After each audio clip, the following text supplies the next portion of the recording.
Hey y'all. I was running late today, and uh, sometimes Tomas goes pretty long, and I usually check to make sure he's not on here first, but I completely forgot. So if I bumped him off, I apologize so much for that. But here I am. So hopefully I didn't. Okay, well, I think I got restream there. There we go. I'm doing good. How you guys doing this morning?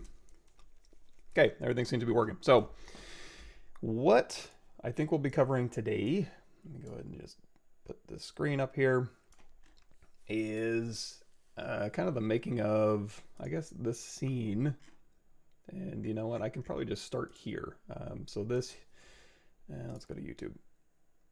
So as per usual, if you want to follow along, you can go to, here's my ArtStation page here, and this has, this one right here has pretty much everything. These ones go more specifically, have more images in depth on the arcade, the skateboard, and the Pizza Hut sign, or lamp, I should say. And then also on the YouTube channel here, if you go here to playlists, usually, let's see, created playlist, thank you. The live streams are going to be here. So whenever I live stream, it's live streaming on Pixelogic's channel right now. It'll go on my playlist there as well as my playlist here. And I don't have the Ninja Turtle thing in a specific playlist on here. It's just under videos. But if you want to see that, here's the making a video that I think we'll be going through today. So 1, 2, 3. That should get you started. Hey, everybody. Let me see. Can I make this bigger? Control plus. My eyes are too old to look at these tiny words. Let's move it in. Designs. Blitzkrieg Gruber. The silence. How's everybody doing? We'll go ahead and get cracking here. So, first things first. So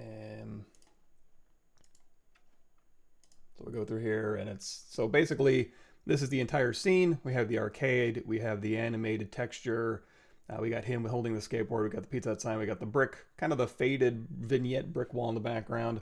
Oh, and here's me starting. The reason why the resolution is so low is because I didn't record natively while I was doing this part, or some of these parts here, because I was streaming on the Stylus League. So if you want to check these out, you can go in here to videos, and you're going to see these three right here, these Ninja Turtles, 1, 2, and 3. There's 3 days in a row, no, 3 Fridays in a row, I should say, of sculpting. So this is the first session right here, and you'll see me in the upper left-hand corner doing my thing. So if you want to watch these, you can go here, and you can check those out. And that was kind of the start of that.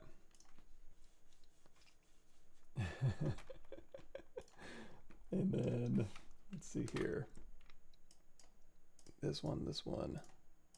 Okay, so that was basically just me just drawing, and all it really was just kind of looking at reference, looking at turtle shells.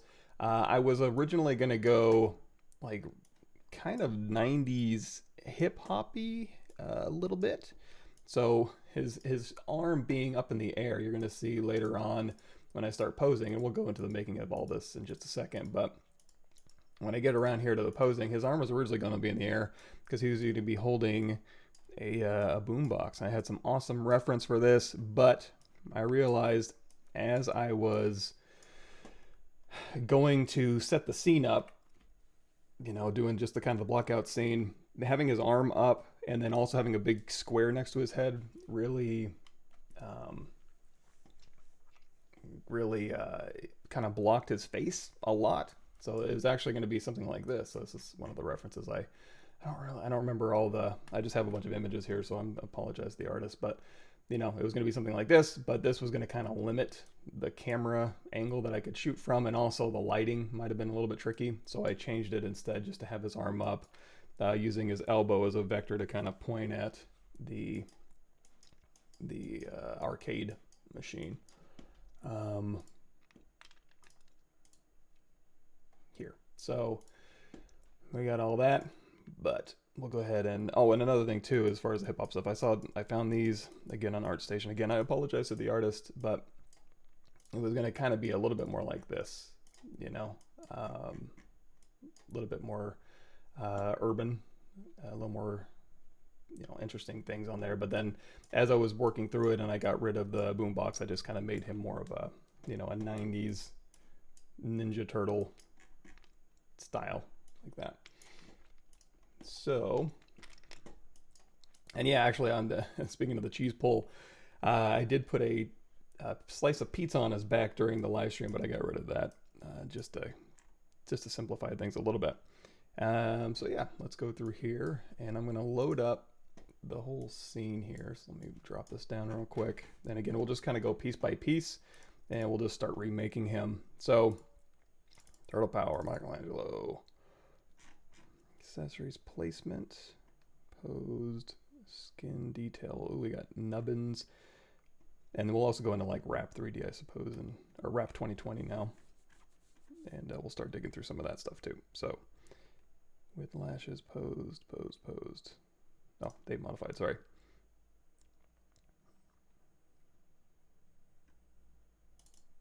Oops. We want bull placement. There we go. So, through here, you can see me, I have Spotlight up, and I have my drawing up, and I basically just took Nick Zuccarello's body and just kind of formed it into the overall final shape here. Here's everything with the placement, and you know, everything's just kind of placed in there. And so here's everything in the scene. And it's not the final low res or anything like that. I think the only thing I took from this file was his actual body and all his accessories, and then all of these had their own files. So the skateboard and the arcade, those were all in the middle of the screen or in the scene, and then I just baked them out. But everything on him is basically placed as is on there. So essentially, starting out, go in here, and I have Nick's, I don't know if he has, his is in the tool or it's in the project, but I have a version of his male average is just a Z tool with all the, oh, you know what? I saved over that. It was this one, sorry. This, so just a base human male to start with. I didn't start with ZSpheres or anything. I didn't start from scratch. Just going through here and just pulling him around to match my reference, and that's a pretty simple process. Just going in here to import, streaming, turtle power, reference, or I mean, I guess I can just bring in anything in here. Sorry, there's a ton of stuff in here now. Body, there we go. And there are some new spotlight features coming out. If you guys saw the ZRemesh Summit, that should be interesting as far as reference goes. I don't know when those are going to drop, but we'll see. So basically going in here and kind of matching my arms, or matching my overall, basically just the volumes on here. So, and also, you know, his legs are a little bit more spread out. So go in here to mask lasso, and if you want to save the camera view, obviously, there's a couple different ways to do that. One of them is just going to movie timeline show and just put a little dot in there, just tap, and then as you move your stuff around, you can go back and you know, do what you need to do. So go through here and basically widen him up, thicken him out, go in here with like the inflate brush, and if I'm going to be dynameshing any parts of his body here, for example, I could also go in here and like really thicken these arms up. He's got pretty beefy arms, and the hands as well, and maybe even go in here and lengthen them out. If you start lengthening them out here, they're going to go against cross world axis. Go in here to LSIM, and then that way you can kind of put those in there. There we go. So just kind of matching vaguely, and it's going to look pretty gruesome right out the gate, but we'll skip over the me just noodling part. Again, if you want to see this in real time, certainly go to the stylus league, and then, you know, we've only done it from one angle, so you got to go in here, and then you got to go and, you know, make it look okay. And of course I don't have reference for everything from all sides, so it's me just kind of guessing. The feet probably gonna have to be a lot bigger.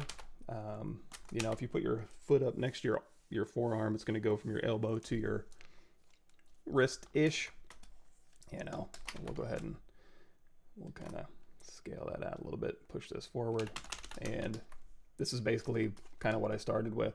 And as far as like if I was going to do a human with, you know, ears and nose and stuff, I might be inclined to keep the facial edge loops and stuff like that. But since, you know, he's just going to be more of a creaturey type person, I was probably more inclined to go in here and say, okay, let's go ahead and grab the head pieces here. So I'm going to grab that poly group, and then this one, I'm going to go ahead and split this off. So head and hands, I usually work on separately. So we'll grab these and then these and split them off. And then if I want toes and stuff, I might go through here, but, you know, and again, leave the geometry. But in this case, actually, let's do this, Control Shift, and there's a thing in here, visibility, Control Shift Q, grow polygroup all. So that way, you know, what I usually do is I'll grab a little piece of something, then do Control Shift A, which is visibility grow all. But if you just want the polygroups, you can grab all these polygroups here. And if you want the rest of this one too, Control Shift Q will grow to the visible polygroup, and then we'll go and split that off. Special thanks to Paul Gabry for reminding me of that one. And then here, if I wanted to, you know, kind of sort out these toes a little bit and go through here and say delete hidden, close holes, geometry modify topology, mirror and weld, and then I can just go ahead and dynamesh this. So maybe a little higher resolution so I don't web these together. And this would be the start of my foot. And then go in here and, you know, start inflating this out a little bit, pulling these toes around and doing what I need to do to kind of thicken up this foot. But again, feet I would sometimes lump into the body, but head and hands I definitely kind of work on separately. And in fact, the hands itself, I probably will leave those, but I might go through here and be like, okay, this finger and this finger don't need geometry modify topology, delete hidden, close holes, and then just start sculpting on this, because, and let's go back here, and this is already closed. So we could just hit Control D to subdivide, and then that way you got pretty decent geometry and you don't need to worry about fingers closing together. In this case, I didn't really have to worry too much about that since his fingers are pretty well spread apart. But a good enough start for kind of going in here and blocking in the fingers. The head, again, I might keep the loops as if I was doing a human, but in this case, it's going to be just a dynamesh head here, and then for the body, same thing. Now, the hands are going to have to be greatly changed here. So again, we have LSIM turned on, so when we scale these, you know, those will look generally correct. And we could even maybe spin these around a little bit so they kind of match the reference. But and also, if I'm going to be putting accessories or t-shirts or anything on here, I'm probably also going to err on the side of having the air arms a little bit more of an A pose as opposed to how I drew it, which is a little bit more relaxed. So we'll go ahead and push these up in here. There we go. And then this, the whole body, just go ahead and just dynamesh. Not at a super high resolution, just high enough to where I have the basic geometry here that I can go through and start, you know, modifying. So then just get your reference out and start going to town, you know, carving in your muscles, Damien standard maybe, and just start dialing in your volumes, making sure those are right. And this is literally just kind of like drawing, you know, on the mesh. You know, you got your scapula and your trapezius. The head, I might keep a little bit more just the head. So in fact, if I wanted to say, you know what, let's say the head, I want to have just a little bit more head by itself. So split hidden, and then the neck here, I can say shift bent arrow down, body shift bent arrow down, then one up, and then merge down, and then control drag, and just dynamesh those together. So now here and here. There we go. So now I can focus on just the head if I want to, and I can play at a different resolution. You know, I can raise that resolution up, and then I can go back down to the body, and it can be a lower resolution, and I can just work on the body by itself. You know, a little bit of clay buildup, Damien standard to kind of sketch on clavicle, and again, scapula, get your reference out, and your little anatomy guides, and put a big old vertebrae in the back here, and the trapezius like we talked about here, occipital protuberance down here to the clavicle, and then, you know, lats cut across here, and then the trapezius, and again, we're just kind of drawing on here. We're gonna have a big old lump from the serratus anterior forward, nipples out to where the serratus anterior kind of comes in, and then the obliques down, the rectus abdominis here, and then here's the obliques right above the anterior superior, and then a little drop down TFL. Here's the rest of that, you know, all those things, all the little things that are in your body. And then gluteus medius and maximus, and whatever else is in here. What is that? Sartorius, adductors, vastus medialis, lateralis, rectus femoris. This is fun. This is fun to listen to, right? Hamstrings down through here, gastrocnemius. All right, so, and that big sweep in there. So we're just kind of drawing on where everything's going to go, and then going through here and just making sure nothing looks broken, and the volumes are where they're supposed to go. You know, so already we can kind of start seeing this come together. And then now it's just a matter of going through there. And again, go to the stylus league and you see me actually sculpting kind of the block out for the whole thing, but kind of getting that dialed in. Question: I might give a shortcut ZRemesh or Dynamesh to a specific number. No, and one of the new features, my hand got kind of busted.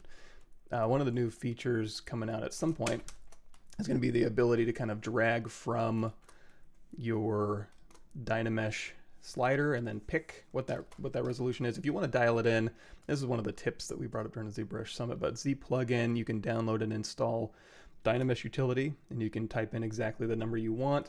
But for me, it's more about just kind of trial and error, for lack of a better explanation. But for me, when I'm blocking out, especially something organic, but there are some instances where I may Dynamesh higher for a hard surface, something I'm going to work on, or something like clothing, maybe, or something it kind of depends. But if it's just a general body, what I do is I work at a resolution that's super malleable. Like this is plenty of resolution. Like I would stay with this resolution for the next 3 hours while I block in the body. In fact, let's see if we can go and grab something that's a little bit more. Let's see what I have in here. We'll just kind of walk through memory lane here. Okay, good. Yeah. So this one kind of matched my reference a little bit closer, but you can see, oh, and in fact, I even have it a little bit more granular. I have the arms and the hands and the legs and the chest and the neck and the head. This I stole, if you guys want to know where that came from. I stole it for myself, so it's okay. This right here, there's a full ArtStation, there's a full course on it. It's like 16 hours of ZBrush on ArtStation, where I basically make this goober. And I'll go ahead and link this here if y'all want to check that out. But basically, I just went into his subtool, and then here's something that may or may not know. So if you want to copy something from one stack to another, you can go through here, and it's underneath Z plugin. Subtool Master. There's a lot of cool things you can do in Subtool Master. One of them is copy folder. So I'm in here in the headphones folder, so I can say copy folder, and then I can go back to what I'm working on, and I can say paste folder, and it'll go through and copy, it'll paste all those subtools in here. So I can just go through, and it'll keep the folder as well. So if I want to transpose, go in here and say transpose set, boom, there I am, and I can, move that stuff around. I need to go through and organize that folder because there's some wrong stuff in here, but that's generally how that would work. Of course, now I can go in here, I can delete the folder, and that'll leave my subtools, or I can say delete all, and that'll go ahead and get rid of all that stuff there. Change any pin tablet related settings in ZBrush for better brush controller sensitivity? No, but there is a new, again, ZBrush Summit, the new stuff coming out. It's not at some point. There is going to be a lot more control under brush, alpha and texture. There's going to be a ton of stuff in here that I may actually go in and change my tablet settings for when we're talking about using different alphas with different textures. That would be one of the reasons why I might dive in there. But for me, I think I keep it, let's see, brush, tablet. I think I keep, yeah, global settings and then preferences. What else we use in here? Somewhere in here, there we go, tablet. So all of this stuff I think is just default. So, and I'm just using an Intuos Pro Medium tablet. So nothing fancy at all. Cool. How'd you study anatomy? A class, a book, an app, all of the above. The most recent one I did was Scott Eaton's anatomy and then portrait class. And then I also have, if you want to see the books in particular, let's see, bookshelf, share, get link, anyone, copy. There you go. You can check that out. There's a bunch of books on there. For me, a lot of people can go through like these Bridgman books and just redraw them and understand it completely. I'm not that way. My brain, I'm not good at guessing. I'm not good at being like, oh, it just works that way because it does. And you'll remember it, and this is what it needs to be. And my brain just doesn't really work that way. So the Scott Eaton class was good for me because it was very, very granular. It was very, it really talked about a lot of stuff that makes sense and kind of sealed in my brain a little better. Not perfectly. Believe me, after going through the course or even going through a book, I'll learn it-ish, and then I'll retain maybe 5%, and then I forget the rest, and then that 5% will kind of stick with me, and then over the course of years, more and more will stick. So my brain, it's not a good one. I wish I had a better one, but eventually over time, and again, I didn't live and breathe it for years. I basically, live and breathe it for weeks. Don't apply it a whole lot because I don't really do a ton of anatomy in my day-to-day. And as a character artist, that's crazy, but I just don't. And then, I don't, make a point to stick with it and continue doing it because that would make it stick in my brain a lot better. So it's really my fault. It's not my brain's fault. Custom UI and ZBrush keeps resetting from time to time when I start ZBrush, even though I stored my config, etc. Occasionally I'll start up and my pav custom will be gone. I just close it down and restart. That happens maybe once every 3 or 4 months. So it's not a huge deal for me. Yeah, I don't even bother with restoring or anything. I just, it didn't load my pav custom. Close, open, and it's done. And then it'll bug me again in 4 months. Do you 3D print your models after you're done? If so, what kind of 3D printer do you use? I have a 3D printer, Anycubic Photon, that I've never used. I went through and I learned a lot. I got a lot of stuff and I made some modifications. Then I tried to print, and because of the modifications I made, it didn't print correctly. And then I had to go back in and strip it back down to its defaults. And then at that time, I was not interested. I have to go back and 3D print again. So no. I don't 3D print at all, but eventually, yes, I'd love to. A lot of subtools doing hard surface need to keep polygroups going to Paint or FBX to get a lot of texture sets. How to only have one texture set? Texture sets are assigned by material, and we'll get into that. So when in ZBrush, I honestly don't know how to fix that. I send everything through Maya. So when I go into Maya, I assign a material to all the objects that I want to have a texture set. If you just send it through and and ZBrush assigns a bunch of materials to it, then you're going to have a bunch of materials. There may be something under export. FBX, let's see, test. FBX here. Visible bin, embed maps. Polygroups as mats, maybe turn that off because you definitely don't want to do that because that'll give you a different material per polygroup. However, I don't know that I can really control. I assume that this would all just assign one material, but if it assigns one material per subtool, I don't want that either. So at that point, God, I guess I want to keep these separate, so then I would have to go into another program and assign a material to all the objects that I want to keep in one texture set.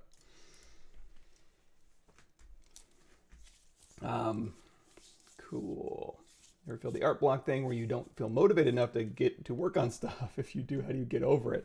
Oh, I do have something kind of on that. So if I go in here to ArtStation, let me go in here to my blog, motivation, inspiration. I'll just go ahead and shoot that to you. The long story short is essentially, I find motivation cool for like when I'm kind of trying to feel out what I'm specifically going to make, I don't find motivation very useful when I'm trying to use that as a way to do something. In that case, or inspiration, I should say. Kind of both, depending on how you define these terms. But basically, for inspiration, I like looking at stuff and, and trying to get inspired. If I was going to do, this is a great inspiration for what I was originally going to do. This could have been just perfect. Just looking for cool reference images for what I want to make, and see if that sparks anything. Or like I said, have let me see if I can find some more. I don't have a ton of Ninja Turtle reference. Oh, that's a cool one. And again, I apologize to the artist. There's I got these off ArtStation, and I'm using Quadro, so I don't have links back to everything. But this is super cool. I mean, I didn't use anything really specifically. I guess my nunchucks look very similar, but it's a very stylized, awesome kind of a Illustrator style. Actually, I don't know. I guess I did pull a little bit from this. I see our wraps are the same, knee pads a little different, but yeah. So just anything that kind of jumps out at me that's kind of neat, and then I want to incorporate, and then also like the real world. It's just straight up, I'm just going to match this. I wasn't making any real stylistic choices when I was going through and just remaking an arcade. It was more about just kind of getting it done. But using those, motivation, inspiration, to kind of be like, ooh, I want to make this specifically. Using motivation and inspiration and like having a bunch of toys around me or comic books and being like, oh, this is going to motivate me to actually sit down and do something. That doesn't work for me. For me to actually sit down and do something, I kind of have to make a game of it, or it's like, okay, this might be a little grueling, or this is just going to be game resing and UVing.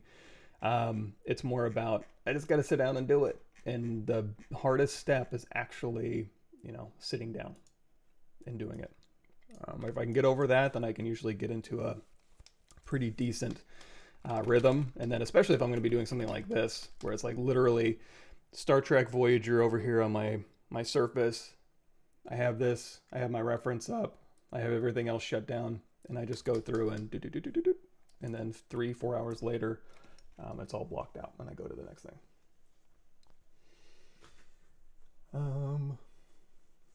Let's see here. Get caught up.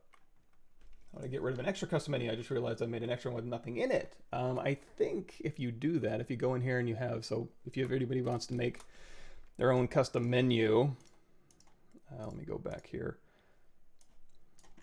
So here is, if you're just brand new to ZBrush and you're just starting out, or you're watching this and you have no clue what I'm doing, you can go in here to playlists, and there is a intro to ZBrush new and updated. So in here, let's kind of get you up and running on ZBrush.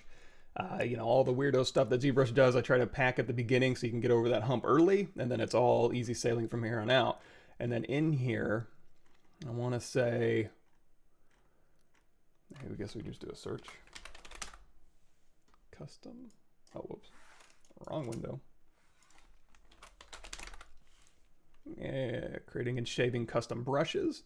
And then down here, create your own custom interface and menus to speed up your workflow. That's video number 42. And I'll tell you how to do that. But to answer your question, I believe, so preferences, config, enable customize, turn that on, go into your menu, and then let me see. If you Control-Alt tap the menu and then delete the title, I think it will just disappear. I think. I'm not going to do it on mine because I don't want to do that, but give that a shot. Close, close, brush. There we go.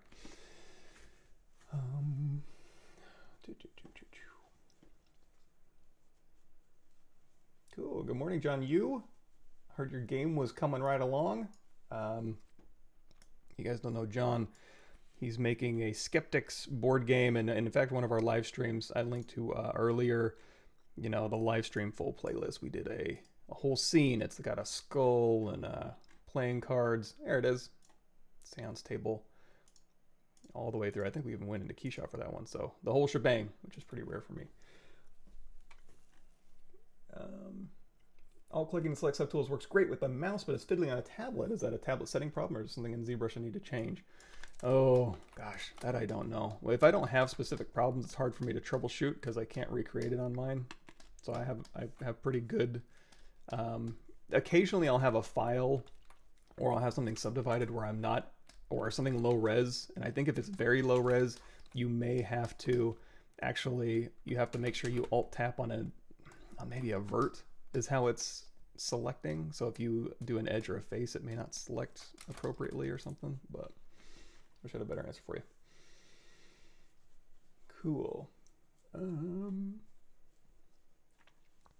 Block out, go to next things. What are your workflow steps like? Okay, so basically I'll have a block out here, and so we kind of have, you know what, let's do this. Let's go into, let's dump. I'll do a dump occasionally when I'm live streaming just to kind of get rid of all the little files we pull through. And I'm gonna open a folder here. And let's kind of step through and I'll explain. So Turtle Power, Michelangelo. Here we go, date modified. Okay, so the very early ones we already kind of looked at. Let's see what this brings us. Okay, so here we are. Head's a little bit more blocked out. These things are all still separate. And again, I'm not too worried about, and this, you'll see this in the making of as well, where I go through and I ZRemesh this face. If I get to a point where I block this body out, and then I want to attach the arms, I'll get this pretty high with my Dynamesh. I'll get this pretty high with the Dynamesh, and then I'll Dynamesh them together, and then I will, you know, smooth any transitions out that I need to, and then ZRemesh it. And then I'll ZRemesh it in a very specific way. So for example, and you can actually see that process. I've done it quite a few times, but one that I can call out specifically, I'll link for you, is the leprechaun kind of weirdo guy we made. There we go. Willem Dafoe leprechaun. I didn't set out to make Willem Dafoe, but essentially, there we go, perfect. And this all has chapters in it as well. So if you want to kind of skip through and go to the specific areas, but essentially all it is just going through, and here's my Dynamesh, and then going through and just making poly groups and then smoothing those groups, and then ZRemeshing with poly groups on, doing a little bit of cleanup, and then projecting my detail back. In this, so I'll link this to you, sorry. Share, start at, there we go. So I did that for the head because at the time, at this stage of my blockout, I thought, you know what, I might have a natural seam in here. But what I ended up doing was using 1024 scan data to project, and I was like, it'd be much easier just using their base mesh for that. So I used this technique, and let's go ahead and say, sorry, let's just step forward just one more. Again, I don't know how granular I am. Oh, good. Here's some reference for, like, again, speaking of. So here's an old base body that I just have around that I made, and then I got some more specific reference, which is like bodybuilder reference. He's kind of a thick turtle here, so I kind of use that as a guide just to kind of check my volumes and so as I'm working around, I can kind of get those specific, you know, type of shapes that I'm looking for. Here's where you can see I went through and I ZRemeshed poly groups on his whole entire body. And again, once I get to a certain point where, okay, it's Dynamesh and I want to go through and add, you know, specific details, again, control tap my point in history with my Dynamesh, ZRemesh it down to something low. And it doesn't have to be beautiful. I mean, this is kind of bad in here, but I know this is going to be covered by a big shell, and I could manually go in here to ZModeler and fix this if I wanted to, but I didn't care that much. Again, based on my poly groups that I had masked out, and then go through here, and then now I have subdivisions. So as I'm projecting the details back, so one, project, project, project, I've got my Dynamesh detail projected to my subdivisions here. So now I have much better control. If I want to step down in my subdivisions, I can go down, I can make some big changes, or I can smooth some areas, or I can build up some areas at a lower res envelope, and then go through here and my details will kind of follow. So I'm able to kind of, and again, it's not the great, geometry isn't great. It just has to be a little more predictable. And I can, and if I get to the point where it's like, okay, I'm sculpting and this geometry is just killing me, well, you don't really lose anything in ZBrush. What you can do is just control tap this point in history. So you have these verts, and then we can go down here to subdivision level 1, delete higher. We can go through here with our ZModeler brush and say, you know what, I actually have a specific ZModeler for this. We'll go in here to slice, and I'll be here to here. And we'll do mirror, mirror, and weld. And let's just do increase all. There you go. So now we've got a little more geometry through here. Hold down shift. I'm going to drop my intensity down quite a bit. Okay, so let's kind of relax those. And if I want to cut across here and turn those into quads, I can. But just for demonstration purposes, okay, I've fixed that, right? Well, I still have that point stored in history of all that data. So again, project history, that's going to be under subtool project. And then Control D to subdivide, project history, Control D to subdivide, project history, and then Control D to subdivide, project history. Another thing you could have done is when you're in here and you have a bunch of high res stuff and you're like, oh, I want to change the low res or even add something. So for example, I can go in here to free subdivision levels. Let's go ahead and let's control mark over here and we'll hit Control W. I'm going to go in here to BI, brush out. Let's go in here, our comma key, brush, insert IMM, dragon bones, M, horns. And these horns have a hole on the back. So what that means is I can use Mesh Fusion, which is essentially going to allow me to merge that hole with that poly group I just dragged on. There we go. So now he has horns actually built into his head with geometry for my low res. And since we're frozen, we can unfreeze, and that'll go through and take this geometry and project my details back and mask anything new. So now I have subdivision history 1, 2, 3, 4 with new geometry. So that's kind of cool. However, for but you know, that's pretty fast, but it's also, you know, it's fast enough to where you can delete higher, go through here, make any modeling changes you want. In this case, it might have been a little hairier because you'd have to select, you know, Control Shift drag, and then they say Control Shift Q to select all poly groups, and then project, unhide everything, subdivide, select all, subdivide, project again without projecting the horns. So that would be the manual way to go about it. But that's just a way where you can just go through and modify your base geometry and get your details back. It can sometimes be a little bit squirrely though, so your mileage may vary. If it doesn't work, now you know the manual method to do that.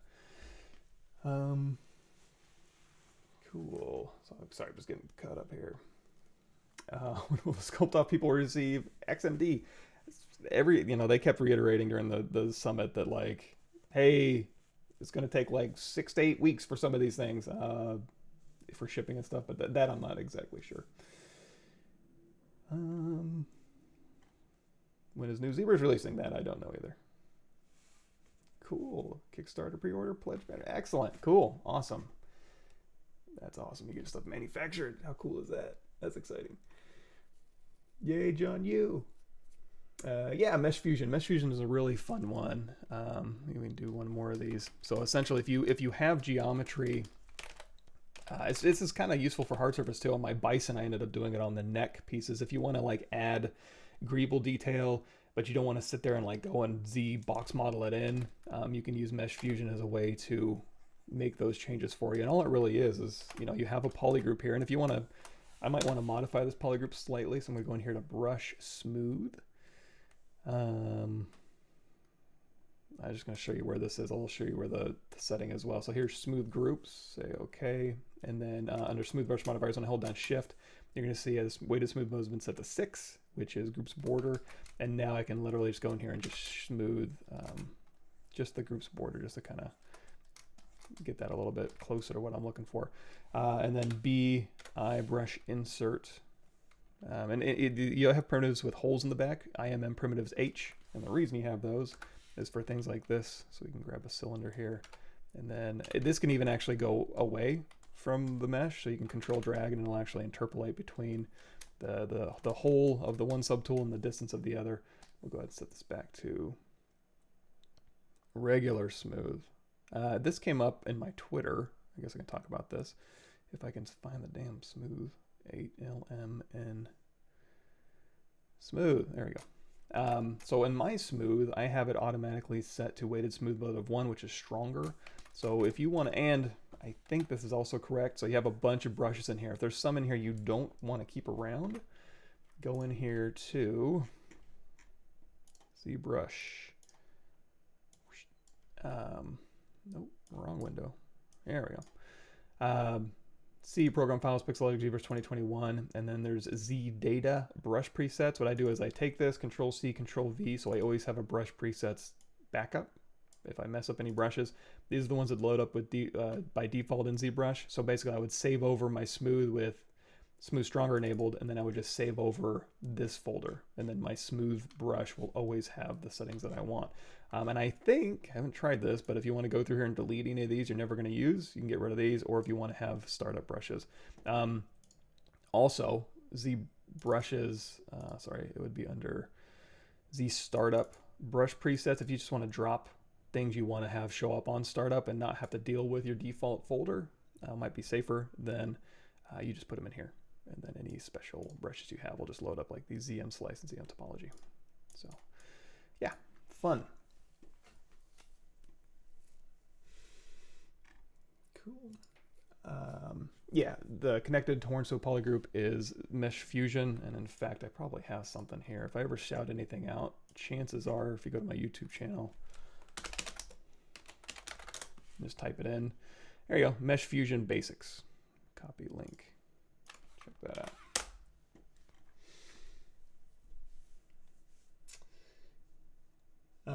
Long time ago, I was going to sculpt TMNT and started learning sculpting, but I'm not trying to make this character anymore. It's fun. I mean, it's a good way to learn ZBrush, actually, is just to take a character and then just give it a shot.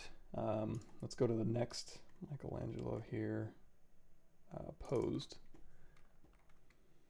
Here he is posed, and this is like the very first pose save file, and you see there's some nasty issues in here. It's essentially just rotating his arm, his hand's a little bit big, and but all the landmarks are in place. You know, he's got his bodybuilder body, and then at this point it's just going through, and this is kind of brute forcey for me. It's just going through and just refining what I have. This is still my old topology. I haven't done any wrapping to this yet. Let's go ahead and just say delete all here, and we'll jump ahead to this one, and we'll talk about wrap. So I'll go ahead and load that up as well. This is a big old file. I'll give it a second. There we go. So now this one, you're going to see this, you know, his musculature is dialed in, and it's also dialed in for if his arm is going to be up in the air. This is more what his muscles would look like in that pose. And then for a relaxed arm, these are kind of, he might be a little flexed. I don't know. He's super bodybuilder. You know, this leg's a little more relaxed than this one that's supporting the weight, I suppose. But I don't know. I tend to go just a little bit over. You know, we'll call it, I would guess I would call it artistic license, but in reality, it just monkey see, monkey do. And I have a bodybuilder reference, and I just make everything bodybuilder to the max, which I don't know, it isn't great for storytelling, but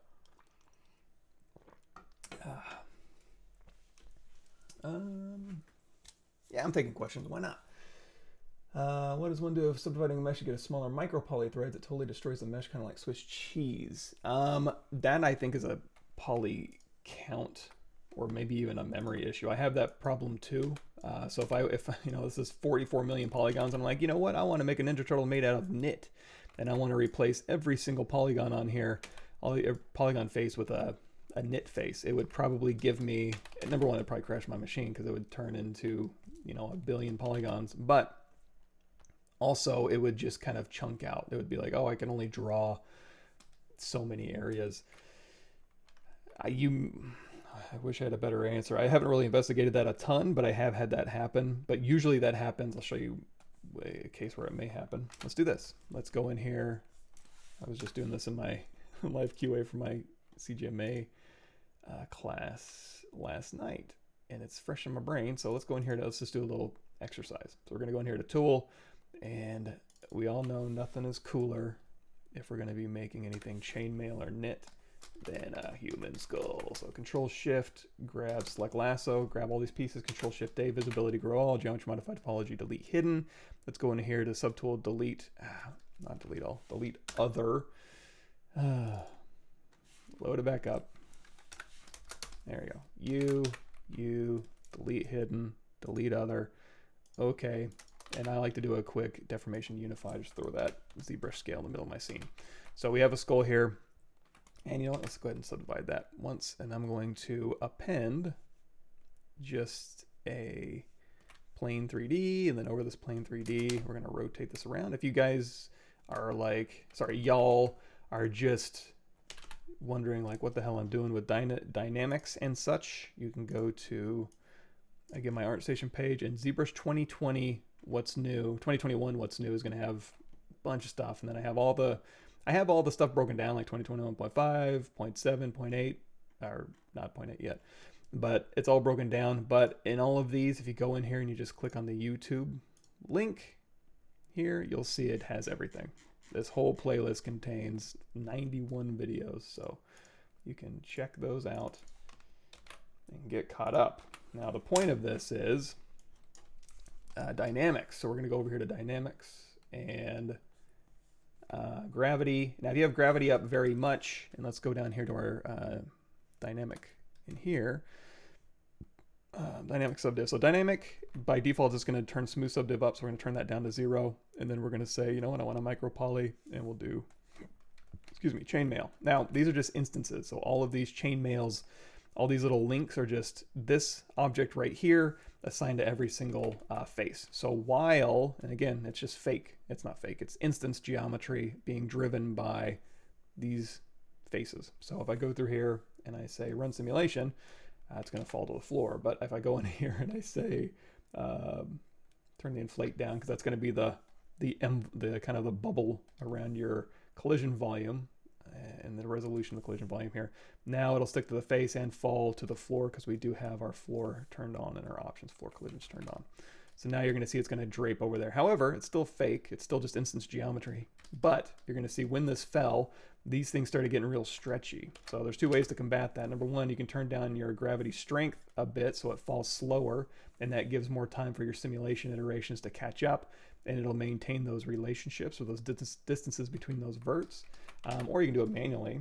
B for brush, T for transpose, C for cloth, and now I can literally manually go through here and it will transpose. I can go as slow as I want, and then I kind of wrap this chainmail around this head.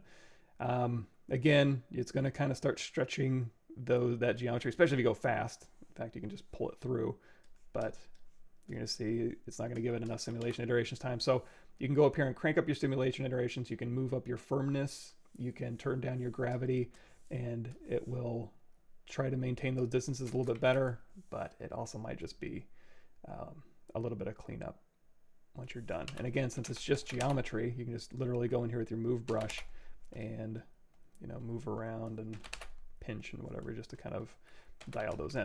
Now back to the knit question here. So let's say, you know what, I don't want chainmail. I want just a knitted pattern. Oh, that's beautiful.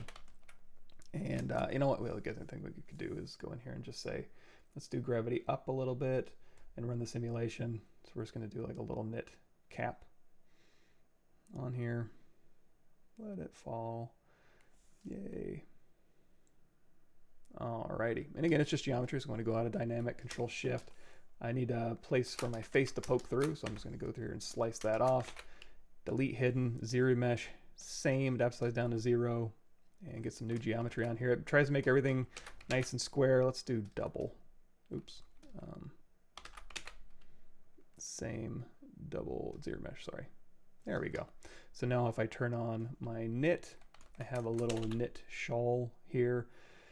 And also might be, let's do align, rotate. Let's align our edges. There we go. So hit align edges, and that'll make these a little bit more closer to the pattern. So you may be thinking, okay, these aren't tiny enough. Well, you're going to go in here to your smooth subdiv preview and subdivide, and give you a fake subdivide. You know, so if you want these smaller or to have more, it's like, okay, you know what? This is looking good. I like this knit density, I suppose. So I'm going to go ahead and apply that. And now this is real geometry. You see I jumped up to 3 million, and we have a bunch of knit things in here. Now I can go through here, my deformation down here in your deformations here, and you can say, you know, inflate or whatever. So I'm going to go in here and inflate once just to kind of fatten these up just a little bit here, and that's real geometry now, so I can inflate them.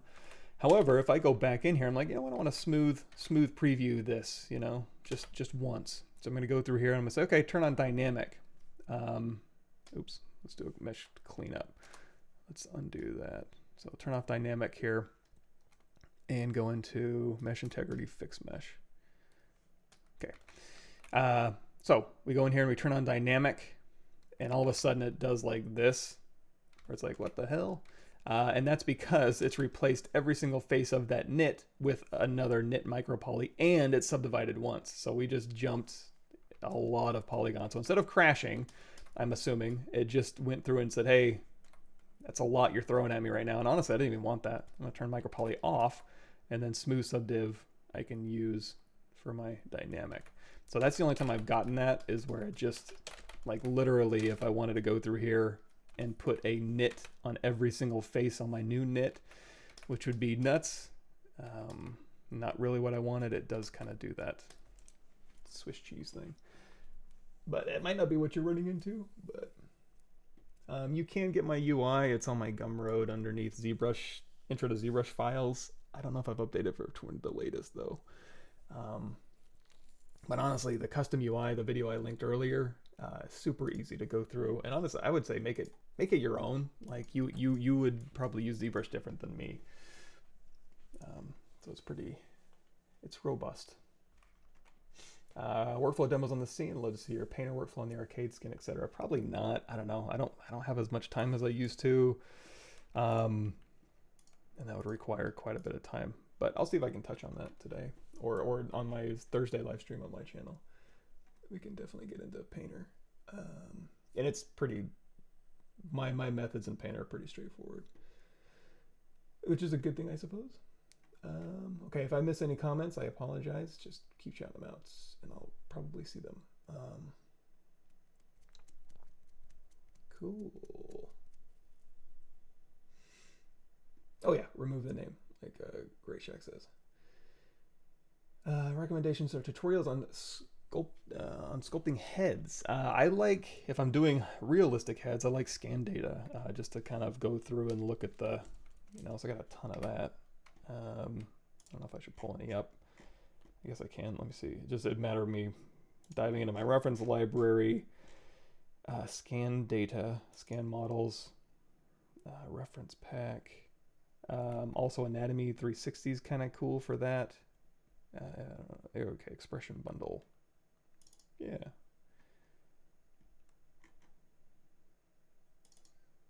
Let's load this up. Oh, that's just an OBJ. Let me see if there's a Z tool in here.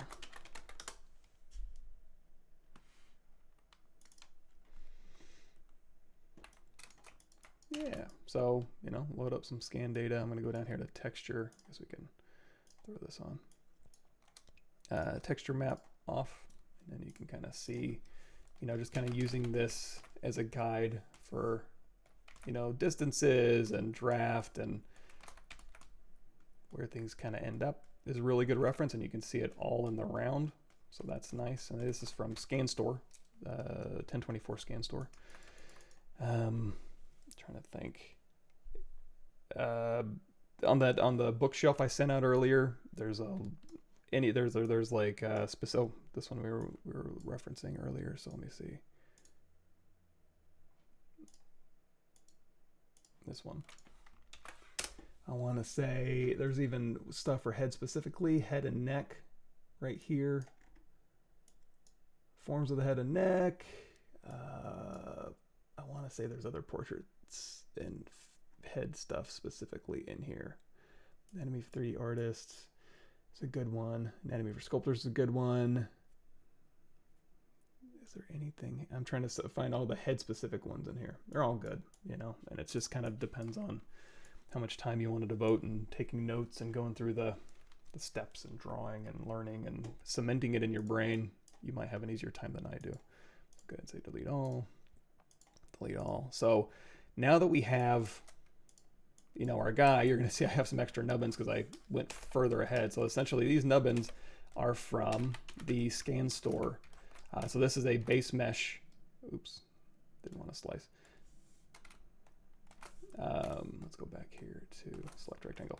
So essentially what I did was I made a separate poly group for, because this isn't my topology anymore. I went and grabbed 3D ScanStore, the base meshes. I suppose I can load that up if I can remember which number it is.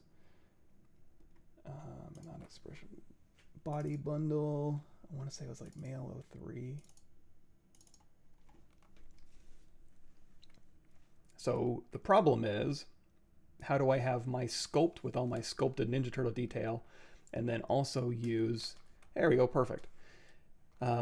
Take this geometry and this, even the subdivisions here and the UVs. It's all, this thing is all ready to go. It's got UVs, it's got textures that I can transfer, but I need to get his geometry on my Ninja Turtle. I could manually do it in ZBrush. It'd take a while, and I'd have to go through and rotate and move and project and clean up, and I'd probably be skewing stuff all over the place. However, there's a program called Wrap 2020. There's also a ZRep plugin you can use with ZBrush, but I just use Wrap 2020. So I'm going to go here. Let's load this up. We can step through it. And essentially that's what this does. It does a lot more than just this.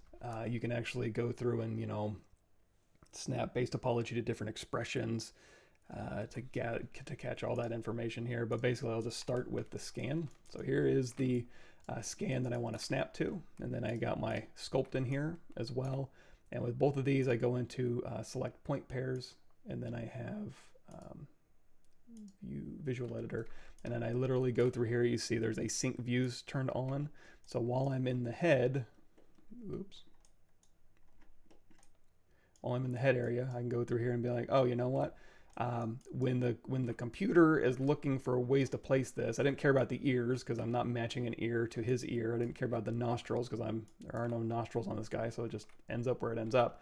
But if I wanted to do something specific, you basically just go in here and say, okay, here I'm trying to find something where they both have matching, you know, corners of the mouth. There's 18 to 18, and that's really all you do is just go through here and you plot points. So if I go through and I'm like, okay, this point right here, 151, I want to match to this one, and then, you know, 152. Let's see, you know, right above the knee, 152. I want that to match that point, and it will take those points. And after I've done that selection points, and then I go in here to wrap, and I'll also have the image here. So I have the body, the color JPEG loaded into their scan body. So it has the color. And then underneath wrapping here, go ahead and turn that back on.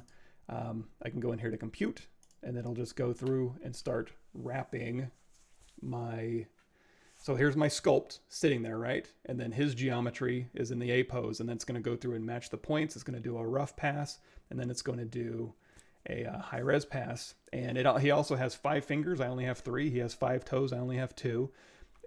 I don't have nostrils or ears, but when it's done, it will go through and in fact, you know what? This will be even better. Let me link you to, if you go to my Ninja Turtle ArtStation, which is here, and you scroll down here, if you want to see the process for projecting a 1024 scan data using wrap and even the marmoset render setup, go to James's ArtStation. I'll link you to it real quick. He has tutorials that'll walk you through. I want to say this one here, and gosh, which one was it? It might have been this one, detailing and texturing sculpts with scan data, and then this rendering one. So those two, I think, have what you need. Cool. So now that that's done, we can just, you know, let's turn these off, and there we go. Weird. So now I have that data transferred over to my Ninja Turtle, and then from there, I don't think I have an old marmoset scene, but essentially that's where I ended up. Let's just say delete all. Sorry, delete all, and then go back to my guy. And that's where these little nubbins are. So you're gonna see these little nubbins hanging out. I just made a polygroup for all these little extra fingers that are sitting there that I don't need. But everything's still good. I still got on my detail. And then, and basically what the trick is you want to apply the surface detail separately, or on a layer separate from your sculpted detail. So let me go ahead and just delete all this. And let's step forward one. Sorry, I got a lot of stuff open now. In fact, we can probably kill my reference here. There we go. I can see. I'll go back in here to Streaming.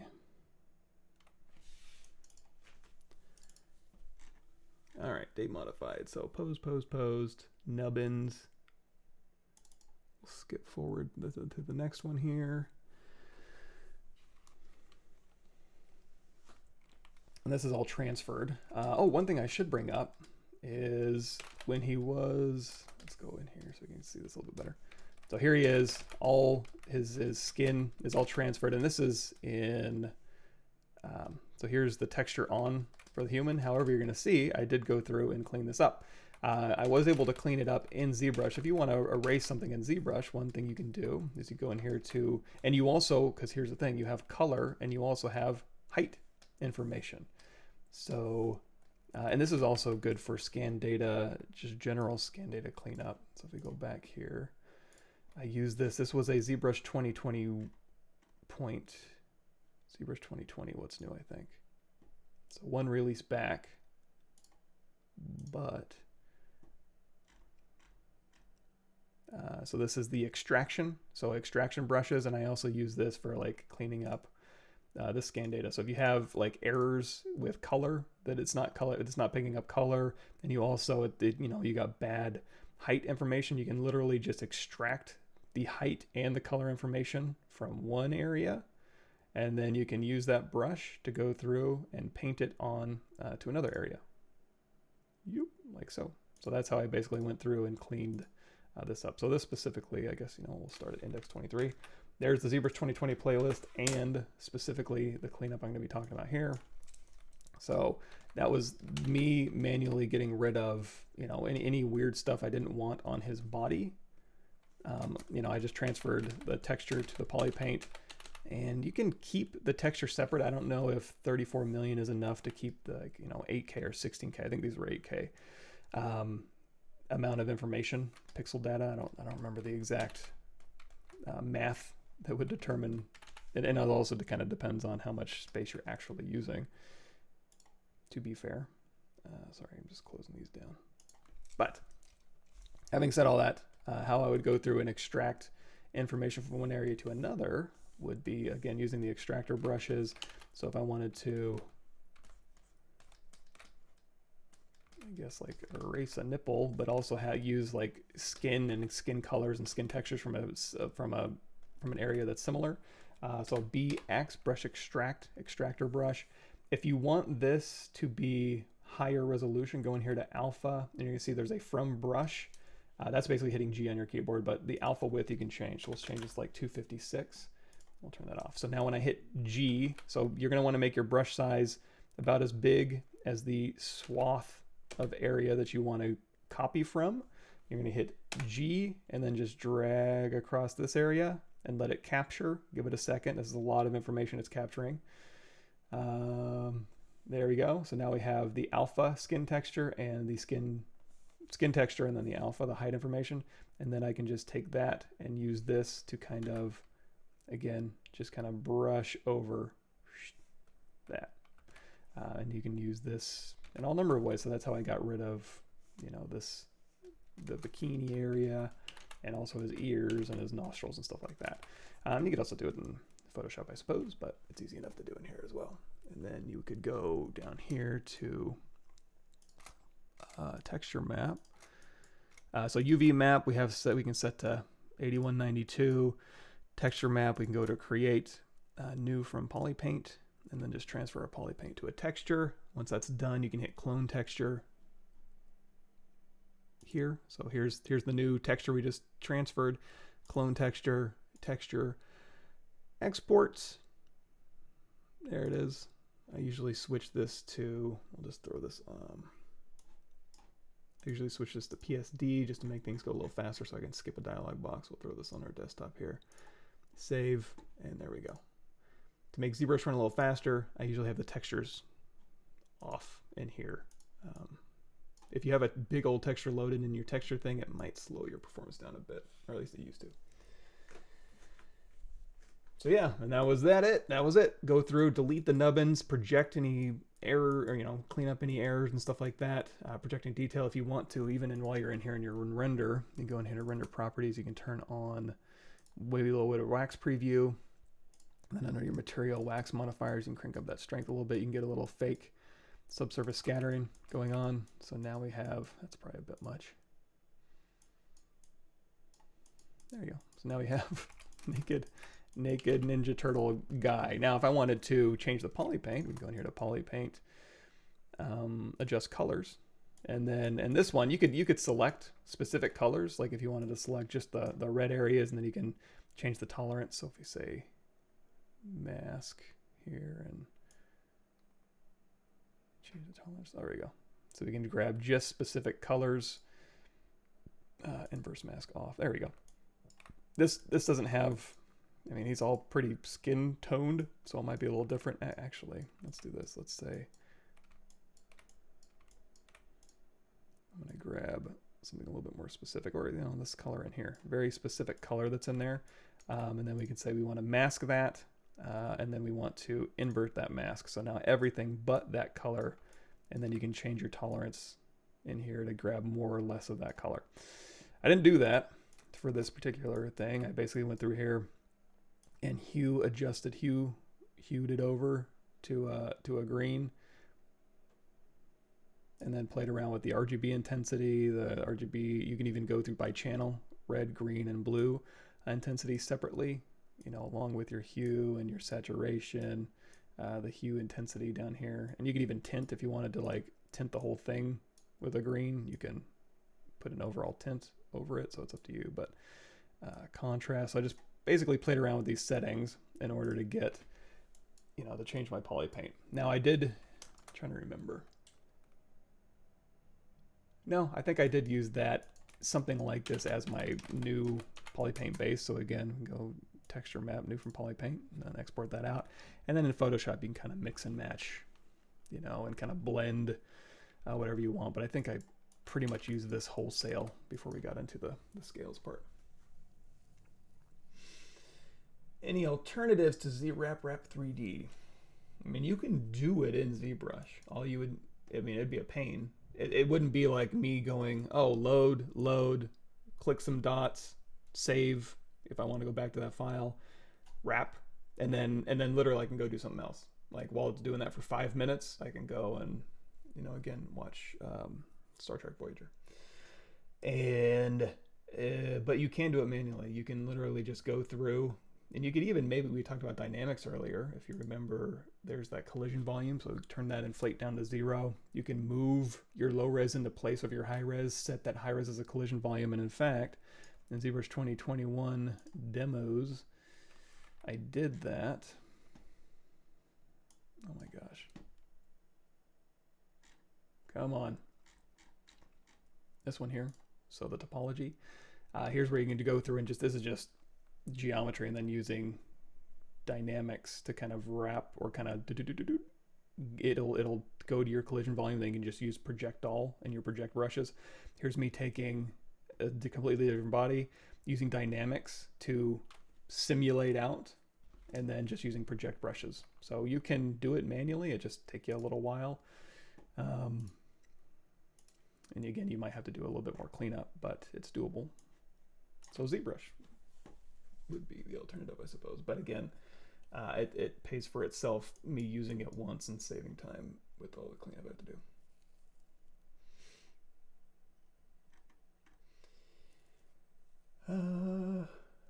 Cool. Turtle Pavlo. I like it. He can be the accountant that stays back at the office. Done to thin fabrics to give them the best chance of 3D printer, such as thin straps on the turtle or colors, etc.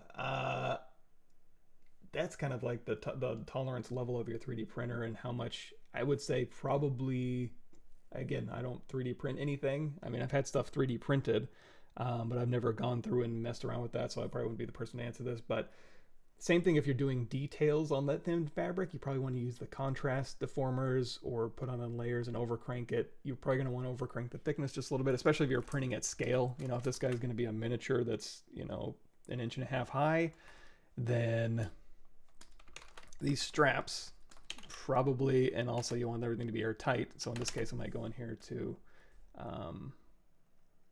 So my move brush auto masking, you're going to see I have backface masking out here. So I can just hit Alt F, which is my custom here, but I can go through here and I can just pull in those back faces.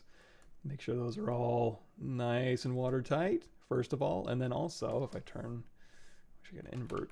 Can I? Oh, I can invert the backface mask curve. Look at that. Let's do a flip horizontal. So now I can leave the back faces alone, and yeah, look at that. Move out the other side. So that way, you know, I'm going to over crank that thickness. Let's go ahead and flip that horizontally again. And now I'm going to pull down the insides.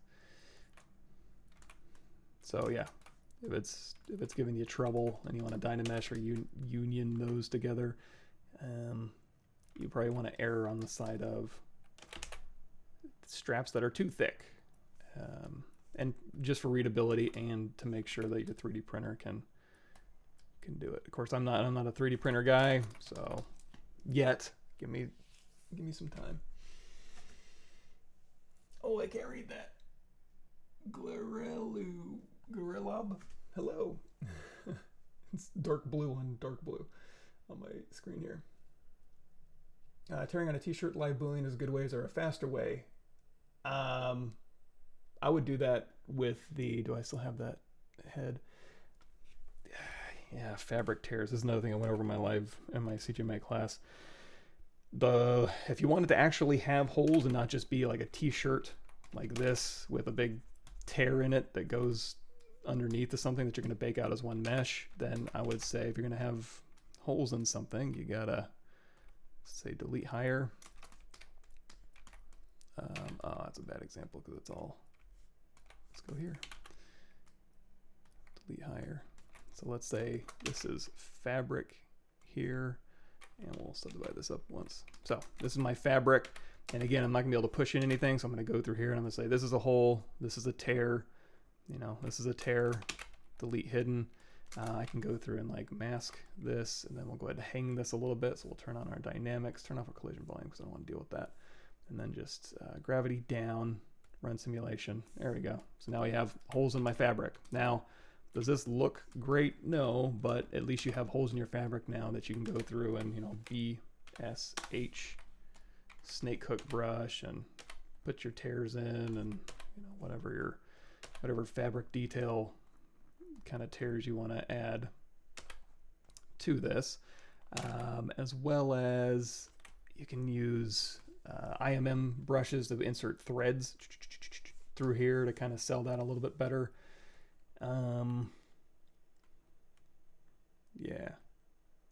Yeah, I don't know. Torn fabric. Oh, and there's also VDMs. I think I got these to sell this idea too. So these are from ZBrushGuides.com. There's like damaged VDMs, so you can go through here and you can go through and just, these are like cloth tears you can kind of just dial through. If you don't know how VDMs work, you can make your own. In fact, you can just modify these if you want to. We can go in here to Plane 3D, edit, make Polymesh 3D. There's other, you can go into the comma key, you can go into project, and you can load up, and they're miscellaneous. There's some stuff you can use, but I'm just going to reconstruct this back down to just a single plane here. And then I'm going to turn off the smooth modifier, divide this up so that we have, you know, plenty of geometry. And then if I want to modify, say, this one, I can go through here and I can pull this out. And a vector displacement, again, if I ever shout anything out like VDM and you're like, what is he talking about? VDM, give me a break. It's this, VDM. There you go. Tons of information on VDM on my channel, so you can check that out. Now, vector displacement alpha, essentially what it is it's not just a 2D alpha that's going to, like, you know, you have detail and it's going to project straight back. It's actually going to build in these undercuts here. So if these are, let's see, so you can drop down in your Z intensity and you can lessen some of these effects, or, you know what, I want to put them in different places. So I'll go back up, BSH, snake hook brush. And again, we'll make these the intensity up, sorry. There we go. So we got these little nubbins pulled across, and then we'll do BSH here, and we'll pull in a new nubbin order. Maybe we'll, oops, let's turn off backface masking. Maybe we'll change the shape of this here. And again, BSH. So you can use this to kind of pull across like so. And if I want to capture this, well, I can just go back to my cloth brush here, brush from mesh. That'll throw this mesh here. And then now when I cycle through these, I've got a new VDM. So if we go back to our cloth here, I've got my new VDM, and I can use this to kind of go through and give me that. So you can use these to kind of chew up your cloth as well. Let's see, delete all. Let's scoot ahead just a little bit here. 8, pose.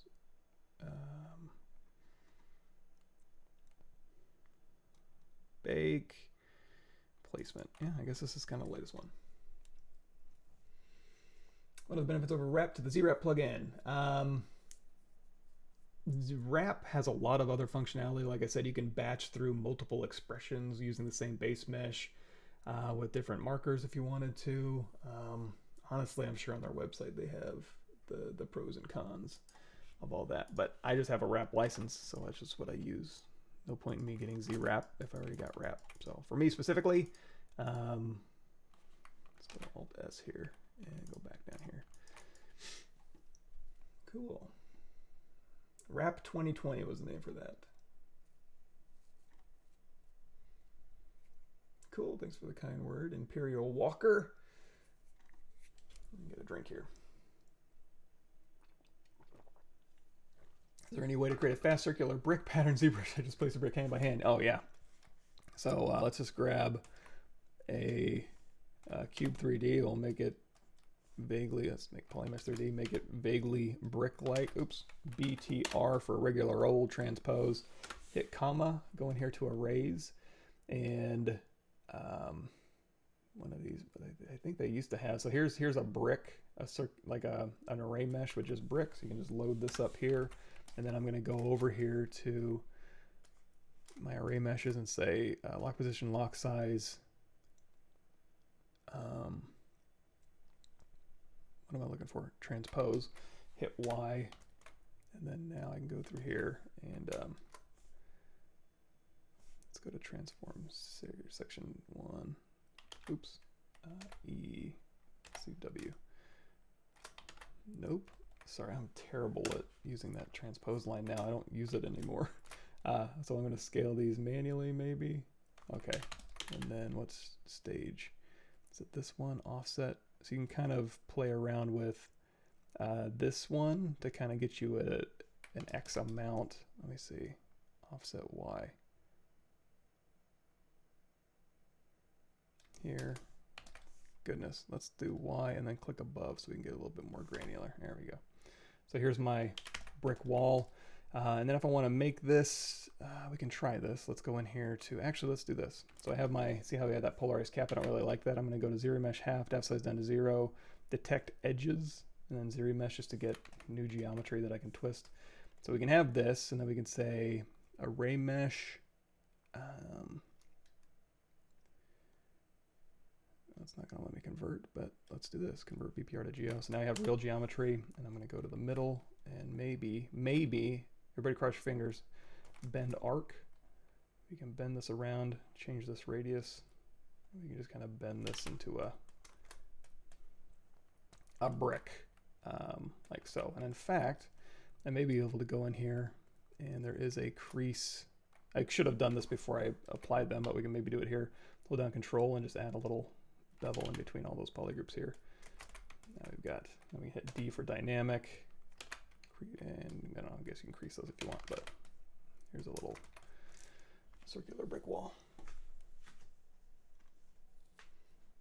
And we have a huge file open now, which I may kill. We'll go over the specifics of modeling all the pieces on him, but I just had him loaded up here. So here's basically the final model. And in fact, I think this version even has the human teeth here. So if I go down here to texture map, oh, it's not loaded in. Yeah, but there's textures in the human teeth. There's textures with the eyeballs. You know, let's load up Marmoset here. And I can show you that a little bit more in depth. File recent.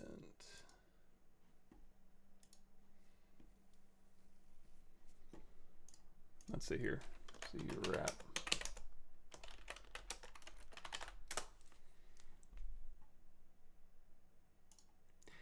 should I wrap my car?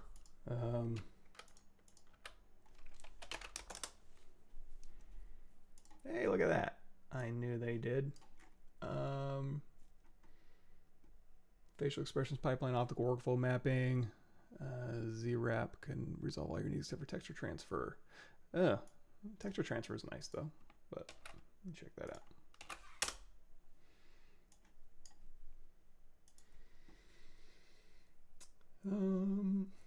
Cool.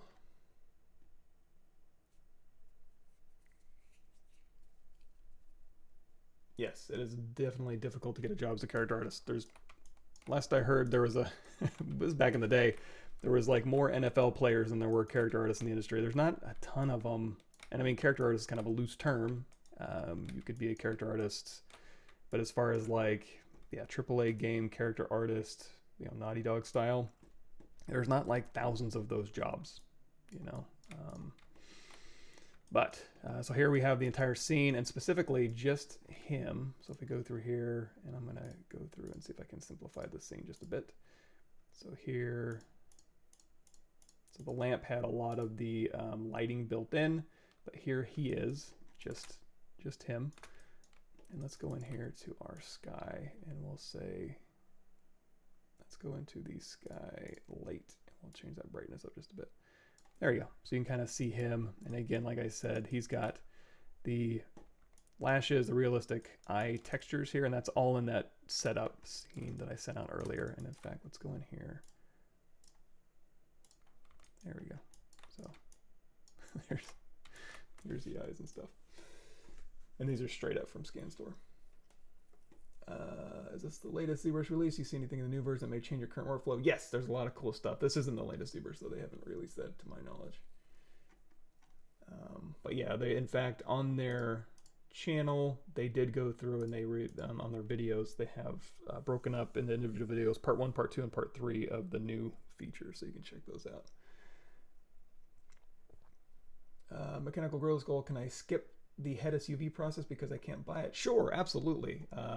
You can use any. Hedis was just something I used to kind of show, like, probably if I was using Hedis, it was probably just to show like pinning things quickly into a straight line and then unwrapping, or like using, that's what I use it for a lot, is like the rectangular wrapping. You hit R on your keyboard, it's really good at that. But yeah, I mean, I didn't use Hedis on any of this. I think I just used Maya, but really any UV program worth its salt nowadays has all those things. Rhizome, Houdini, Max Maya Moto Blender, you know.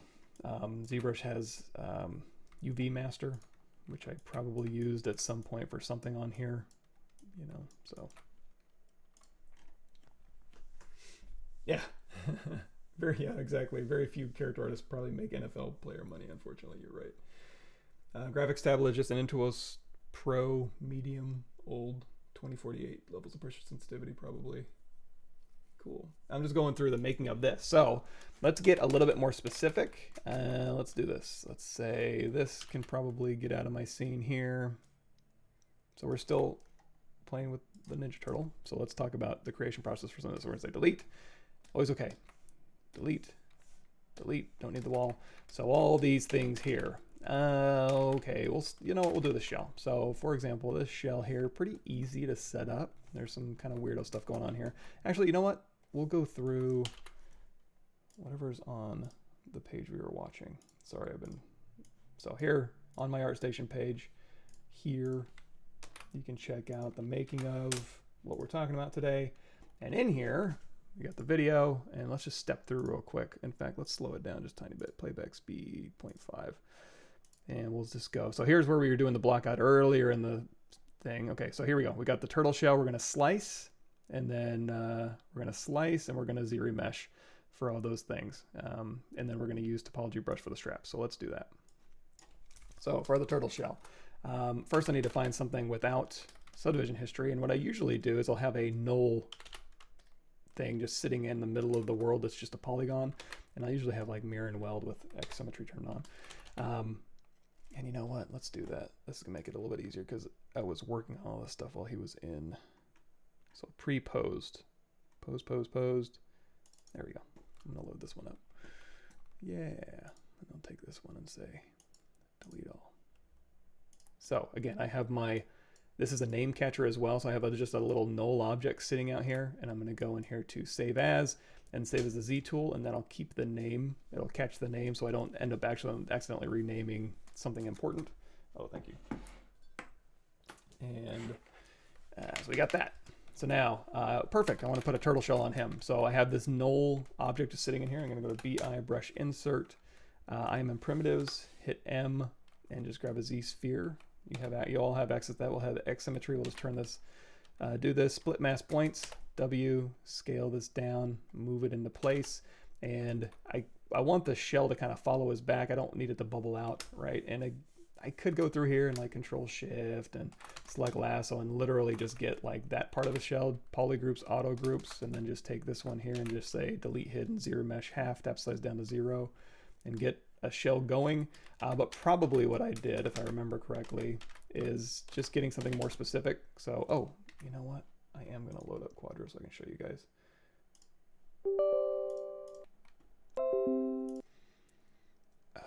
Open. Give me just a sec. Streaming. Turtle power, Michelangelo. Body.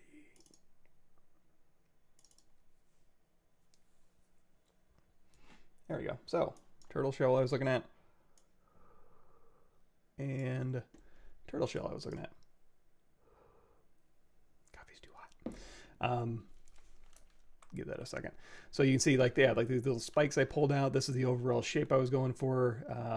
There's some other, like this, so there's also some movie reference here. And I know this was another thing I was looking at. And what was shell specific? You know, like this, you know, kind of looking at, oh, here's the movie one. You know, looking at these shells here and seeing if there's anything, you know, I got some serious subsurface scattering. It's cool looking. But yeah, just big chunky shells. But really all I was kind of eyeballing was my turtle shells. I basically just use these two images from Google for both the chest plate and the back here. So for this thing in particular, I was like, okay, let's go ahead and wrap this turtle shell around him. And then I go in here with my slice and then just say, you know, you are going to be, that's the shell shape. Oops. That's probably more likely the shell shape, something like this. And then we'll say delete hidden and then ZRemesh same, just to get those edges cleaned up. And now I got a turtle shell. And then I may go in here and we may do something like this, maybe close convex hole, Control Shift, Control W, inset polygroup all. I like to do a legacy inset so I don't get any accidental stuff. So we'll inset this a couple times, tap Alt here, and we'll say QMesh polygroup all, hold down Shift, push this back here.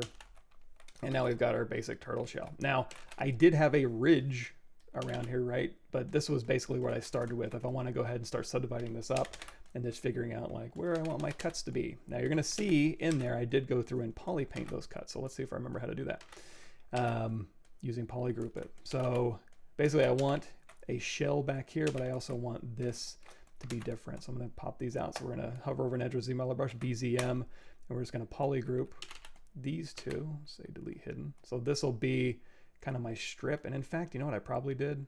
I probably didn't even have that. If I'm a betting man, I would say this is all I had for my shell. And then I probably said split. And then I probably said, let's, I want this to meet up in the middle. So I'm gonna get rid of half of this, turn off X symmetry, Control Shift Alt, delete hidden. And then we're gonna hold down Alt. And I'm just gonna let go of Alt. And we're going to, come on, paint, and then tap Alt, holding down Alt to paint, and then tapping Alt just to get different polygroups, probably for every other one. And if I'm ever like, oh, I wish I hadn't deleted the other one, duplicate it off, you know, work on your shell as a separate object. Oops. There we go. So these are all separate polygroups, and then literally going in here to edge loop, panel loops, and we'll drop the loops down maybe to 1. Polish down, we don't want to polish anything. Bevel we'll play around with, and that thickness we're probably going to crank up.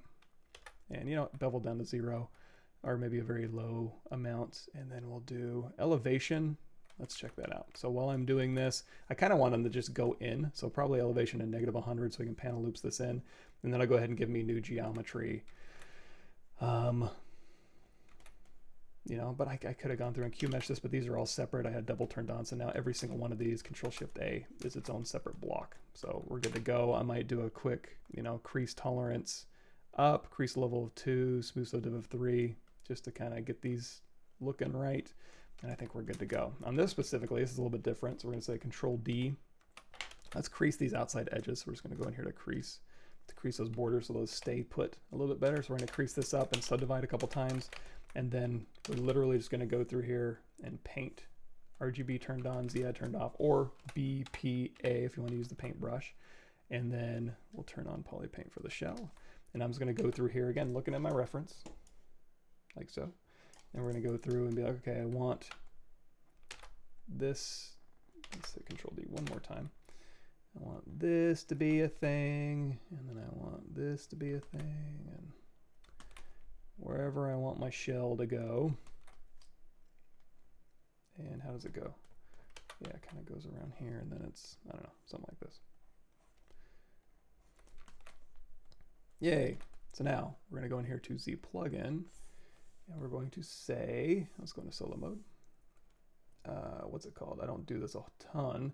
And there's, even if you don't want to use this in particular, there's real easy ways to turn this into geo. Let's go ahead and paint that all the way to the edge here. I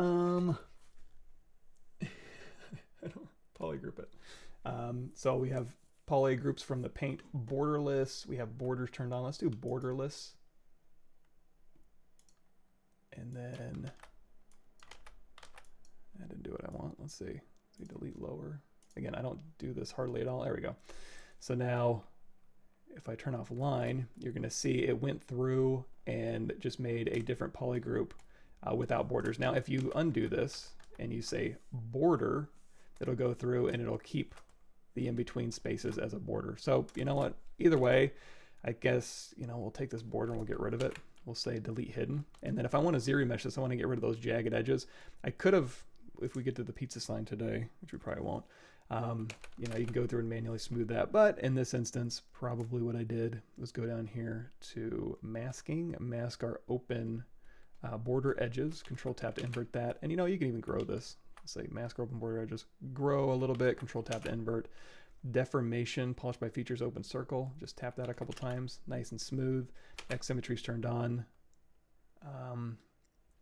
Instead of half, let's just do ZRemesher at a target polygon count of, oh, that's same.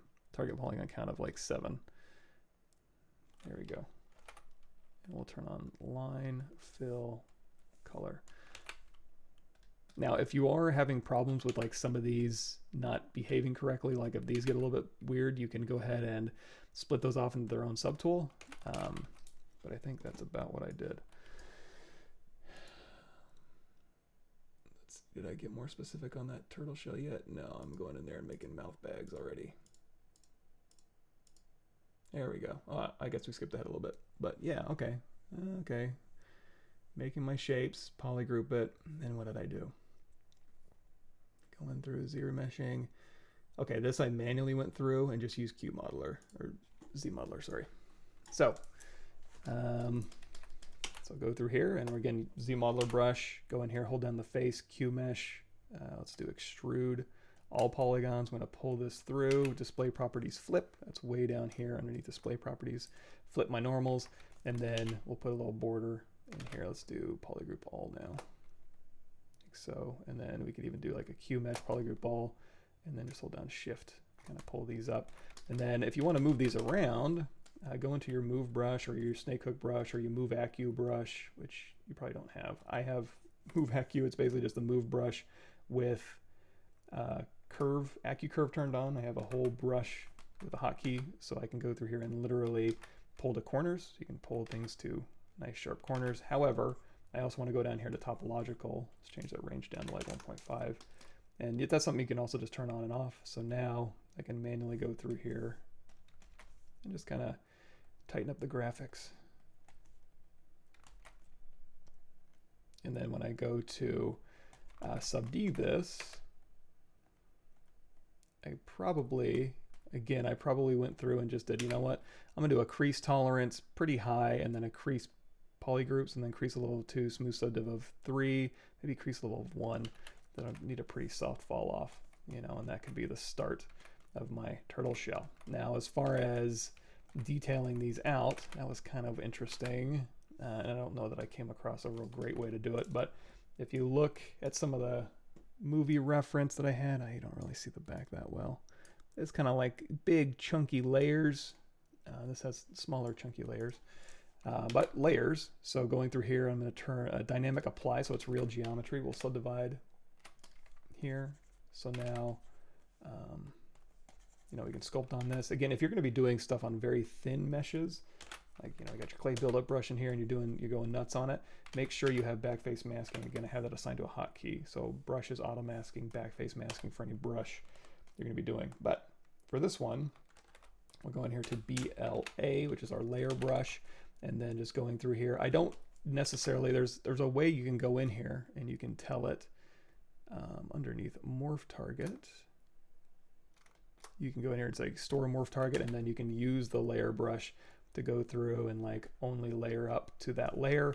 I didn't want to do that, so delete my morph target, and then go through here and, you know, use the layer brush here, use this layer brush. And now we're working at 1.25 million, but I did want to go through here and use some claw simulation. So luckily, Control Shift, grab a little piece of this, Control Shift A, and now we're down to 224, which is still really high. And I can always mirror and weld these later. So I'm going to turn off X symmetry and just grab this little piece here. So 112,000, and we can also remember you can drop down in subdivision history on these if you want to.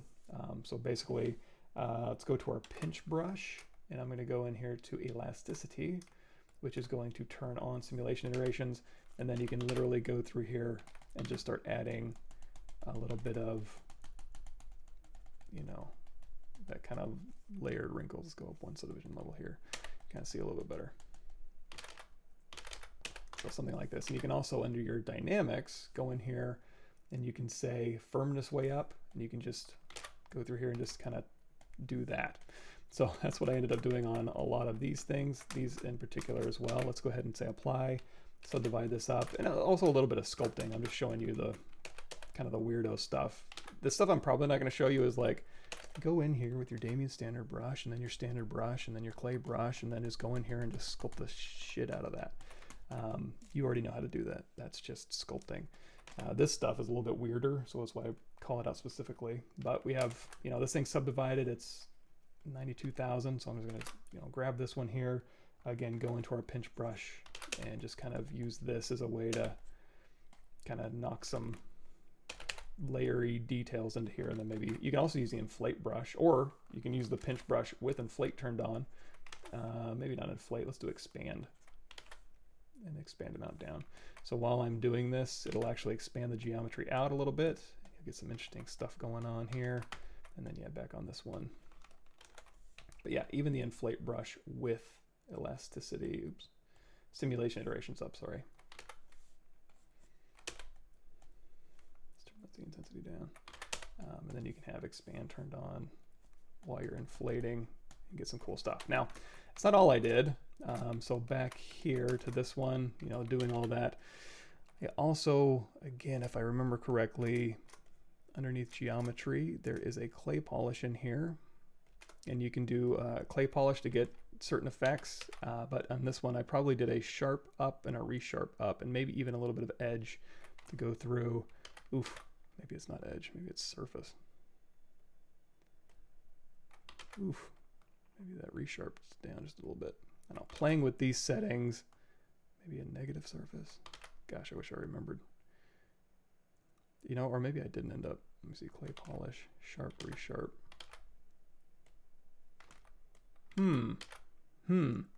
You know what? Now that I see the result, I don't know if I actually did go through and do this for the shell specifically, but for what it's worth, you can go through there and you can play with these settings to get a little bit more of an interesting result. But honestly, looking at the final result, I don't think I ended up using clay polish for that specifically, but it's there if you need it. And that's how you make a turtle shell. Okay, everything's hidden over here. Sorry, let me catch back up. Oh, and if I miss any, I apologize. I'm going through these fast now.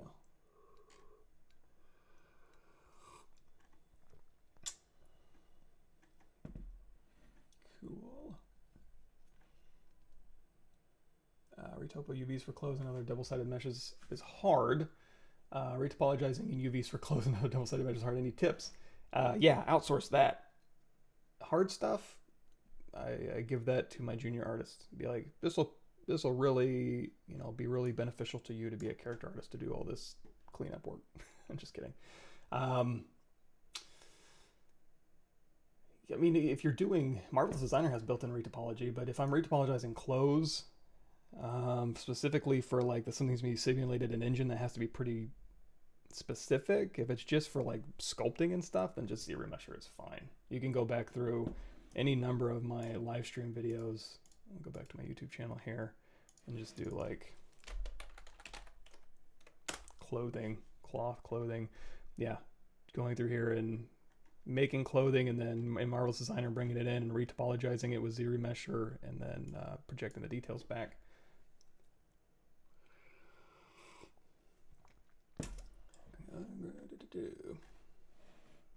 Yes, and if you want to see the specifics on like everything, I keep getting questions about my tablet. My tablet is the most vanilla plain Jane tablet, and believe me, it's, in this case, it's not the hardware that's doing much as far as, you know, executing. It's literally just a Wacom Intuos Pro Medium from 2010.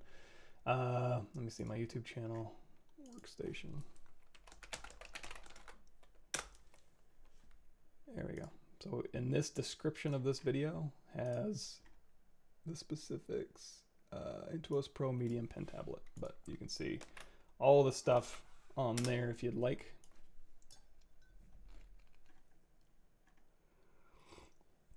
Am I switching to Keyshot to render? No, in this one, I'd probably go into, in this one I brought everything into Marmoset. My Keyshot is locked to ZBrush. I have the ZBrush Keyshot Pro for ZBrush. So everything I have to do in Keyshot, I have to go through ZBrush. Much easier to, and again, you can use whatever you want, but you know, this is all just done in Marmoset. I did go through there and really crank up that skylight, didn't I? There we go. Just a little bit. And like I said before, the vintage lamp here has a lot of stuff, has most of the lighting built in, you know, so as I move this thing around. And also, if I go in here to animate, we have that animated texture built in. So that's also in the, if you want more information specifically about that, in my ArtStation page. Under the arcade, there's links to Eddie's ArtStation, where he has the video importer plugin from Marmoset. You have to have Toolbag 3 installed in order to get it to work. At least I did, but it's easy enough to copy the material out or export the material out of Marmoset 3 and open it in Marmoset 4, and it worked just fine. But again, here's that. Key aspects of portfolio of character artists in film and production is the same as a gaming artist. On the source side, it's not, I don't think it's too much different. I've never worked in film VFX, but for breaking into the games industry, and that's games industry specifically, I do have stuff like that on my blog. Which you can check out for what it's worth. Cool, John, you catch you back. What'd you do about ZRemesher not handling spikes well? That does definitely happen if you're doing, especially, you know, even on this thing, I was worried a little bit because it's not going to work miracles. The day that ZRemesher works miracles is the day we probably don't need a ton of vert manipulator jobs anymore, because it'll just do it for us. So careful what you wish for, but I think we're heading there soonish. But at this point, so for example, delete hidden in your ZRemeshing, and it's not capturing something very well. It's really going haywire. If you did want it to capture more, let's turn on Axsymmetry here. If you did want it to capture more pointed edges, all you need to do is go and tell it, hey, I want these to be pointed. Again, I'm using my AccuCurve to pull out the points, and ZRemesher will pick those transitions up. So this is kind of soft. If I go in here, ZRemesher same, you'll see it'll kind of keep these ones, but then this one kind of fell apart. At that point, I may go in here to poly groups, auto groups, geometry modified topology, mirror and weld. Just take one of these out, split it off, and then just ZRemesh it and see if it helps any. Gosh, this one needs a lot of help. Sorry, let's really help this one out. And if it doesn't want to, then you may have to just manually go in and fix it. But for things like spikes, you know, to your point here, if you go in here and say ZRemesher, and it's just having a hard time, or if it's giving you any result you don't want, but you can dial it in to get it pretty close, it should be easy enough. Like this one here, let's go ahead and say split hidden, and we'll go in here and say skin shader 4 so we can see it a little bit better. If it's like, oh, it's so close, I just wish it went to a point, no problem. Just go in here and do a quick little ZRemesher fix and then delete edge. There you go. So instead of struggling with ZRemesher settings to dial it in for hours, literally just to go in and do a pretty quick cleanup. And if you do need specific spikes, it might be easier just to go in here and say, you know what, QMesh, a single poly, where you want the spike to go, and then just again, I wonder if we can do this. Let's say, is there a collapse face? Or I want to say there's a split face. I don't want to do a split face. I want to do a, this is something I do very often, so inset spin bridge. I don't know, but I guess we'll do it manually. Collapse edge through here, and we can just collapse that to a spike. So instead of ZRemesher having to fine tune or manipulate, and then we can go through here, we can say insert multiple edge loops. Let's go ahead and keep our poly group as is. We can add some more in here, and then we can hold down shift and kind of smooth that transition out. So if ZRemesher isn't going to work miracles, which it's okay if it doesn't, oops, let's turn off elasticity for our brush here. You can still go through and manually, you know, just use ZModeler. If you want to see ZModeler in action by people other than me, stream workshop. So earlier I was talking about, so if we go here to Pixelogic videos, I'm going to link you here. If you go here, you're going to see, so the new features that are coming out, here's part 3, part 2, part 1. If you go to part 2, I'm in there. Look at my face. There I am with Paul Gabriel. How cool is that? So these are the new features that are coming out, part 1, part 2, part 3. And if you go to the ZBrush Summit, so here's day 1. Here's the id guys talking about their ZBrush pipeline for their hard surface. So they talk about how they made, you know, all their Doom stuff, and they use, there's some really cool ZModeler and Alpha stuff in here. So you can see, for instance, Denzel going through and using ZRemesh, and then going through here and just using ZModeler to kind of go through and punch in shapes. And, you know, he does this in like 5 minutes, you know. So the trick was ZModeler. I guess I'll go ahead and share, start at, copy. So somewhere in that area there, you can see him doing his thing. And I do have this. Let me see if I can just link this real quick. Hard surface. So if we go down here to like artist examples, we got, I kind of have it broken down into like brute force and rebuild, and then sub-D and mixed solutions down here. It's all kind of there. So it's basically how you go about attacking your volumes, and then going through and how you do your detailing, and you can mix and match alphas and ZModeler and all that stuff. It's all totally doable. Let's see, share, copy link, done. So you can go through there and click on those links, and I give you a good idea. But don't be afraid of ZModeler. It goes pretty fast. If I go through here, I have a custom, you know, cube here. Let's go ahead and say split mask points. So all you're really looking for is like insert multiple edge loops, and maybe turn on interactive elevation. Stuff that you use a lot, you'll just memorize where things tend to happen. And then if you need to mark something, it's just holding down Alt, and you can go through here. We can say we'll mark. I'm trying to think.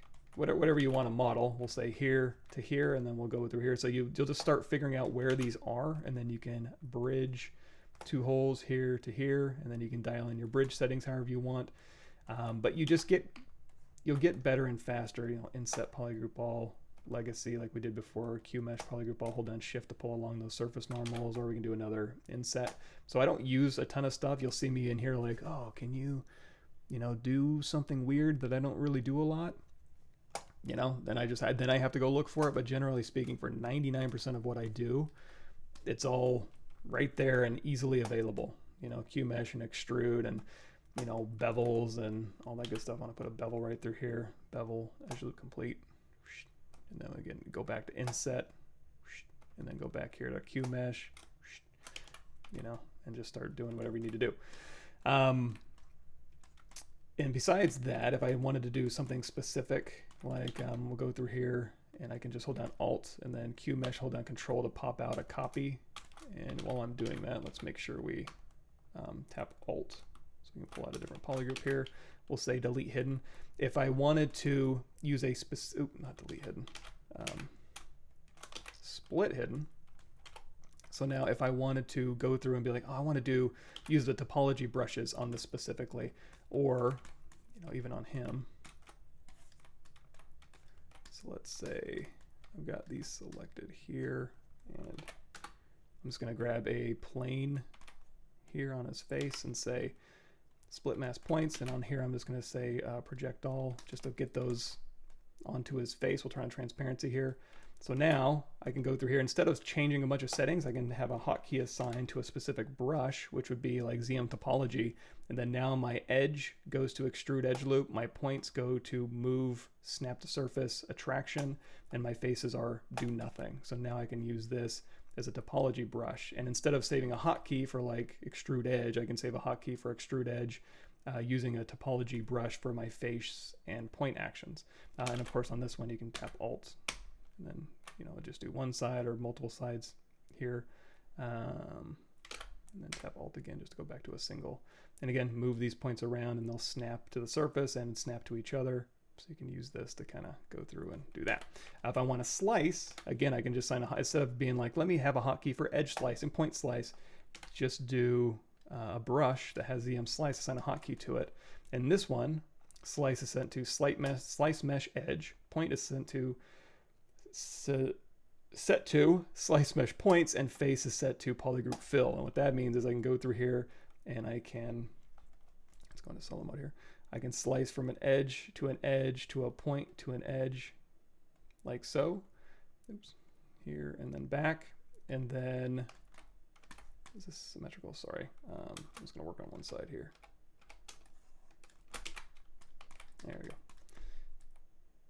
And then back again. You see, while I'm doing that, it's creasing for me, and then I can just tap here and it'll go ahead and polygroup it. So I have a whole brush set up that's kind of like one hotkey for one brush that has multiple things in it.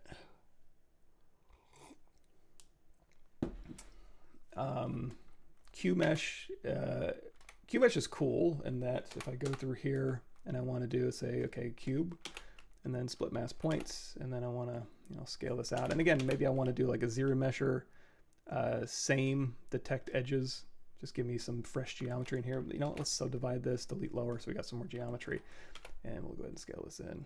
And you know what? I want to even these out again, just ZRemesh again. Boop, there we go, nice. So the thing about QMesh that's cool is you can go through here and I can say, QMesh polygroup all. I can tap Control and pop out a copy. And but if I want to go back in and bridge these, instead of having to like delete and bridge two holes, I can literally just go in here and say QMesh a single poly, pull this down, and it'll stick. It'll attract and stick to that. Same thing if I want to punch something through. If I want to go through here and say, QMesh polygroup all and pull through, it'll just pull through and weld for me and make it solid, as opposed to delete, bridge two holes. So QMesh is really, and you can QMesh edges as well if you want to. There's a QMesh, I don't use that a ton, but maybe I should use it more. At least I thought there was. Is it point? QMesh point? Yeah, you can QMesh a point. That'll do interesting things too. Cool. But yeah, so QMesh does cool things. It also does snapping. For instance, like these two here, if I extrude those, it's not going to stick to those, right? It's just going to swing right past them and they're going to be separate. However, with QMesh, I can go QMesh and it'll snap. And you can even set these steps to be specific. So you can do full step. So QMesh polygroup all, align full step, and it'll just go boop, and it'll just snap. Or you can say, align a quarter step, so I can snap and go 1, 2, 3, 4. So if you want to, have this go down half, it'll do that for you. So that way, just a little bit faster and easier. And then again, we can go like inset, polygroup all, legacy, and then QMesh. Now again, I'm doing polygroup all, and all these things were the same polygroup, so I can do these at the same time. Or if I want to leave these alone, I can go switch this to polygroup island, and then it's just going to do this. So inset polygroup island, and then it'll ignore those over there, and then QMesh polygroup island, like so. Or I could literally just isolate these, say polygroups auto groups, and then QMesh polygroup all, and now it's its own thing. But yeah, a lot of really cool stuff you can do in here. And you know, delete bridge I use quite a bit. Bridge 2 holes I use quite a bit for some stuff. Extender I use for some stuff.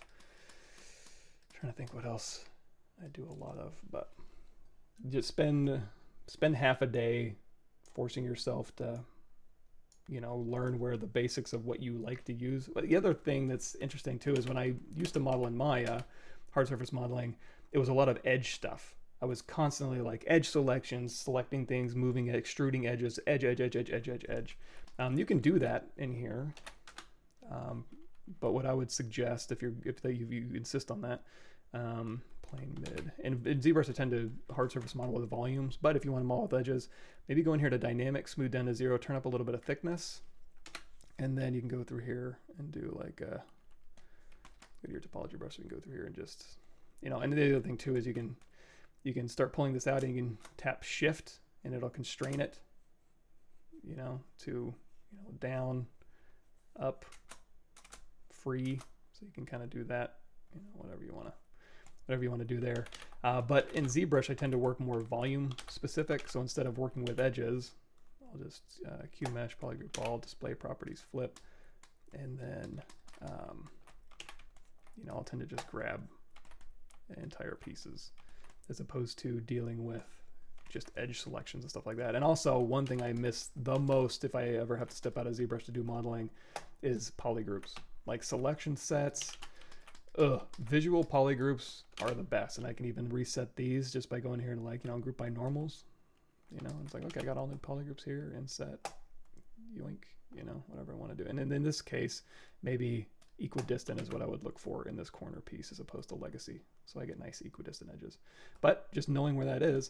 Oh, if you want to know more about that, again, ArtStation page, I think there's a real ugly dude in here. Intro to ZBrush new and updated. This has, I don't know why ArtStation is so slow today, but that has like, I don't know, 60 videos that'll get you all caught up. And it's also here underneath my created playlists here. Intro to ZBrush new and updated. So go check that out. You can get it up and rolling. And in there is the basics of, you know, kind of ZBrush weirdo stuff up front. And then all the basics of brushes and polypainting and materials. And way down here, ZModeler, polygon, edge, point, subdivisions, and creasing. So these 32 through 35 will be good.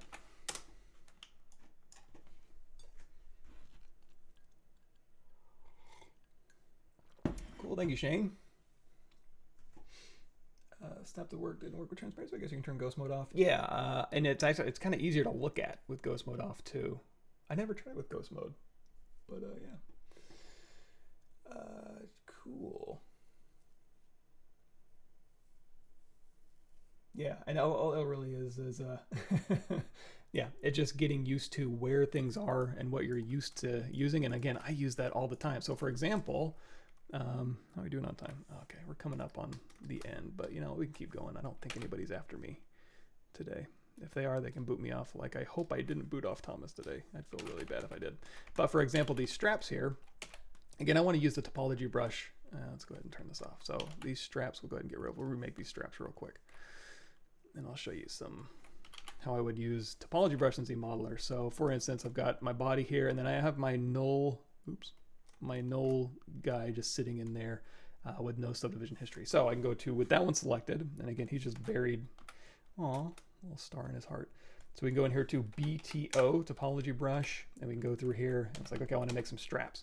So, and you can extrude edges down, you can model however you want to do it, but this is just one method. So go through here, and we'll put some straps in here, like so, and I'm just going through and drawing curves where I want these straps. Like so. And then if I want more resolution, I'm going to go through, I mean, this is just 2 lines. So now as I cross over with my topology brush, this is going to give me new topology, although it seems to be, make sure I don't have any history stored.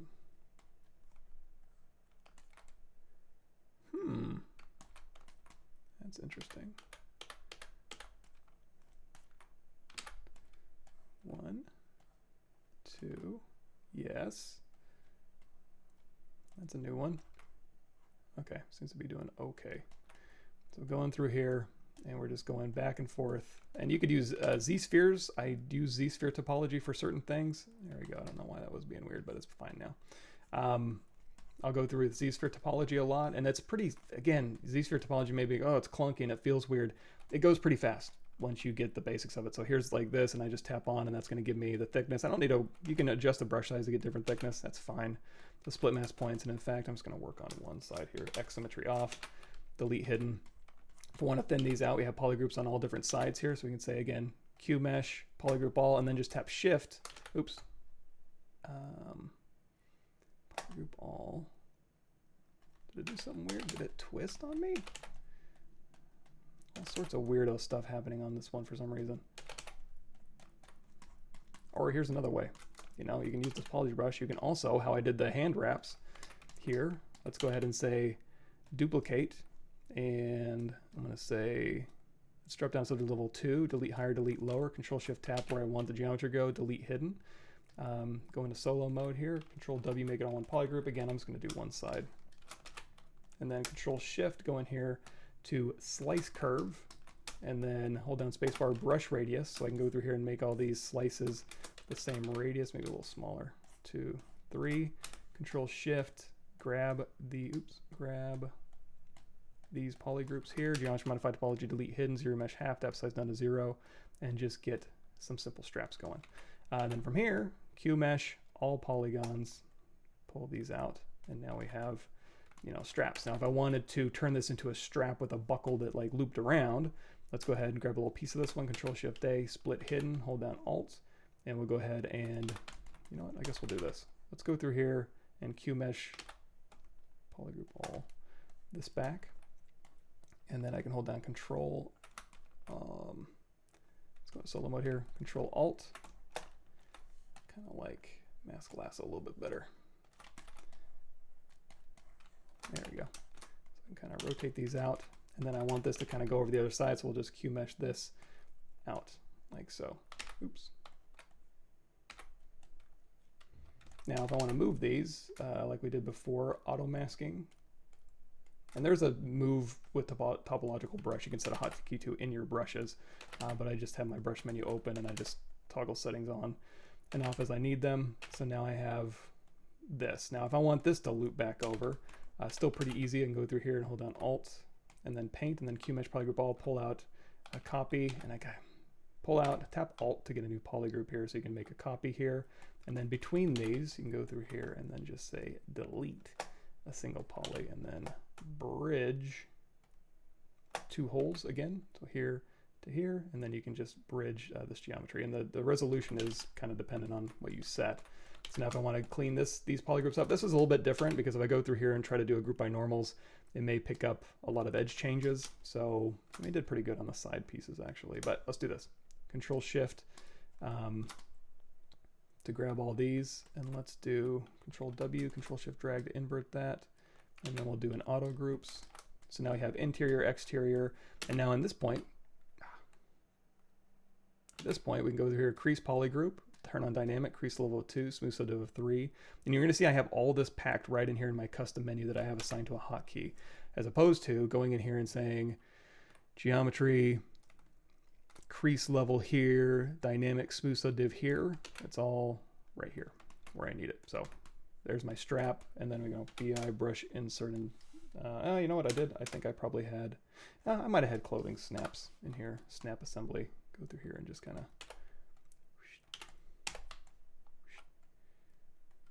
so, and then Control Shift A, split hidden.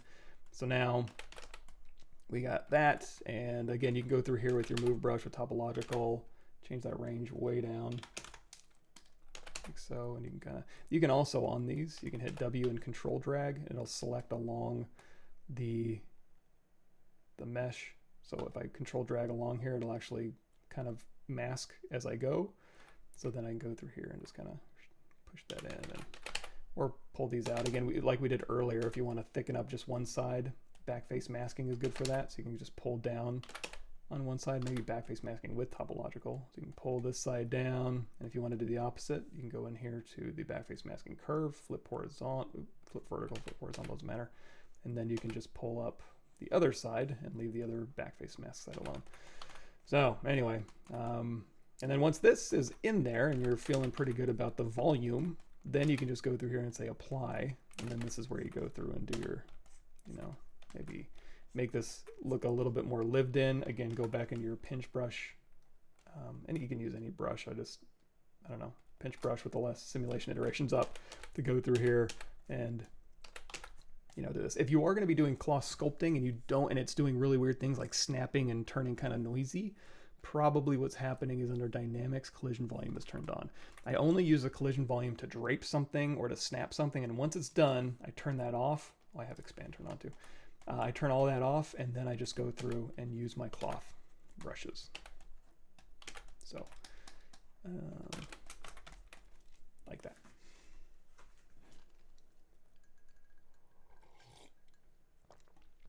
Stream next time, like fixing the ZModeler Edgeflow things, have a hard time fixing Edgeflow.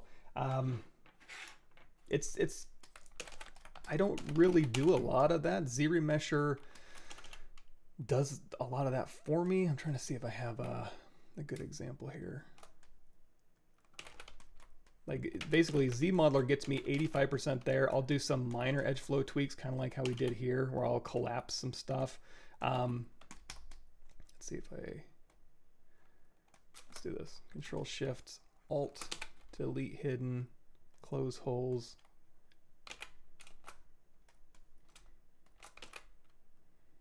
Auto groups. I just want these here. Delete hidden. Control W. Okay. Oh, I'm struggling with that one. I can just grab this here. Split hidden. And we'll go ahead and turn off X symmetry here. So delete hidden here. Skin shader. So ZRemesh half, and I've got my, say my edges going where I want to, but for some reason I want to, you know, slice through here and change my edge flow to put in a panel line. Probably I might consider just using chisel brushes. So while I'm going through B, C, brush, chisel, and just going through here and using this as a panel line alternative. Of course, maybe, you know, that's a little destructive. I also might consider going through here and saying, you know what, let's go to my topology here, and then maybe go grab a plane and then split mask points, and let's turn on solo here so that I can actually use this as a Boolean. So again, we're going to use topology here, so we can go through and transparency mode on, use this as free, go through here, and we'll just put in a panel line where I want it. And this is one thing that people did as well. So we can just create a panel line here, and let's cut all the way through. Nope, not bridge, 2 holes. What the hell? Did I have the wrong thing selected? Oops, I went to the wrong thing, sorry. So here is my panel line, and again, I can move this to change that flow. And then we're going to say QMesh, polygroup all, up, and you know what, let's push it in just a little bit here and go through here and say insert multiple edge loops, interactive elevation. We can pull it in, an edge in here and then kind of, you know, bump it out a little bit. And then of course this, if I'm going to Boolean something, QMesh polygroup all, 10 step is fine, just keep it on default. Push this back, display properties flip. You know what, we'll just run a crease on this one, crease level of 2 or 3, smooth div of 4. And then for this one here, our Boolean, we'll put this below, assign this to a Boolean mesh. So this will be kind of like a non-destructive Boolean. Of course, we probably want to run a crease on here, turn on dynamic, and then if we want to tighten up these corners, we can make sure a crease goes across here. So crease, oops, crease, edge loop complete here. And then now when I hit D, it'll keep those. Let's do crease level of 3, smooth div of 4. You know, keep those nice and crispy. Or you can insert, you can still go in and insert. So insert single edge loop, and you can put in control loops if you need to. So kind of manually go through and tighten those up however you need. And you can do your own custom IMM brushes. You can slice through here, frame a mesh, you know, get different profiles in there. It's all totally doable. And again, you can even go through here. You can use your sculpting brushes still too. Go in here and you can pinch stuff to thin it out, or scale stuff, or move stuff. You know, it's all, oh, we have backface masking turned on. It's all still totally doable. However, to get back to your original question here, and we have this, we'll do Shift D, isolate this, delete hidden, and we're like, okay, but I do want to cut across. So we're going to say slice a curve. I want it to go, you know, maybe an arbitrary line, because you don't want to be bound by, oops, let's also turn off brush radius. You don't want to be bound by just the geometry that you have. In fact, let's do this, Control D, delete lower. There we go, a little bit more resolution. So I've got a panel line I want to cut through here, but now it's totally gross. First thing I might do is go into weld. So geometry, modify topology, weld points, crank that weld distance up. And if that's not doing it, do close circle, and then I'll grab more pieces. That'll get rid of those nasty, those little tiny ones, and then just go through here, do a quick collapse pass. So there, I think we're pretty good. We've got our line through here. I wish, gosh, maybe there is. If you all know of, and you know, you can collapse and you can also slide. So if you want to stay on the surface, you can literally just change your move brush, your point brush to slide. And then we'll go through here and we'll say, you know, delete an edge, any extraneous edges here. It's also weld points again. So any, oh yeah, and then collapsing. So again, collapse, kind of just doing your cleanup here, and then sliding, and then deleting, like so. And then if you end up accidentally doing face actions, remember you can just set it to nothing, so it doesn't actually accidentally cramp your style. So going through here, doing my cleanup with my edges. For some reason, it really wants to delete those edges. No problem, just bridge edges, you. You want to make these same polygroup, hold down Alt to paint, and then Shift. So if you wanted to paint these red, just hold down Alt and then tap Shift to inherit those polygroups, and then just keep painting. And then if you want to paint blue, hold down Alt, start painting, tap Shift, hold down Shift, and then it'll start painting with that polygroup, so you can quickly do cleanup. Now, as far as like, oh, but now I have corners here and corners here, how do I resolve that? Ugh, it's not fun, but I'll go back down here to my slice, and I'll say, okay, U to U, down to here, over to here, and then U to U. And I'll hit spacebar to readjust. And then again, I'm just going to do a quick increase all, and then again, just do a cleanup. Now, is this the funnest thing in the world? No, but I don't generally find myself doing it this much. I don't change a lot of edge flow. That's another thing too. When I was in Maya modeling, oh my God, it was all about going through and edges and changing modeling flows. I don't find myself doing that a ton. It doesn't seem to come up that often, for whatever reason. I don't know if it's just, I think I'm in the ZBrush mindset of modeling as opposed to trying to force Maya modeling techniques or Max Maya Modo Blender to ZBrush and going, well, in this program, I use these techniques. So how do I do that in ZBrush?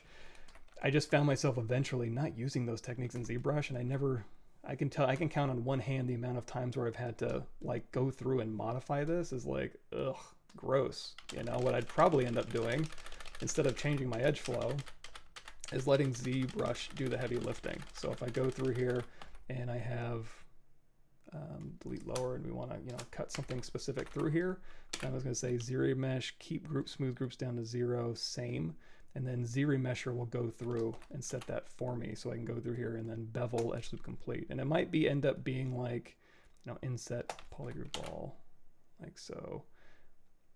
Oh, we have that turned on. Let's do another. You know, we can go through here. We can say insert multiple edge loops, keep polygroup. Then I'll put one right down the middle, and then you can do another bevel here, and then you can do a QMesh here.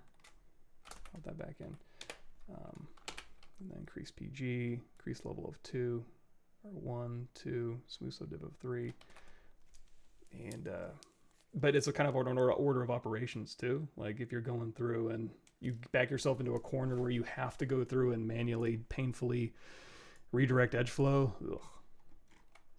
you end up going, hey, you know what? If I would have done the edge flow way back here when I had ZModeler or ZRemesher to do 90% of the work for me, I wouldn't be in this situation now. So, or you may find out that just using, you know, depending on what you're baking out, you know, if you're baking something to a 1024 that's going to be seen by the camera from back here, what an incredible waste of time that is. Now, your lead may not think so, and you're going to have to do what they say.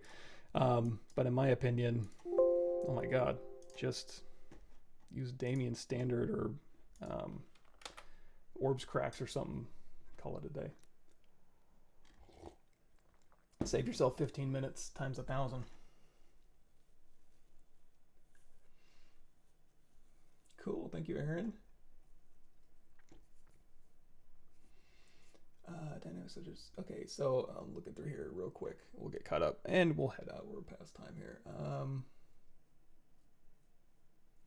Cool. Apply all dynamic subdivisions and delete lower. Okay, so there is a way to apply dynamic to all. There's a Z plugin clean tool utility where you can say dynamic subdivision to subdivision all.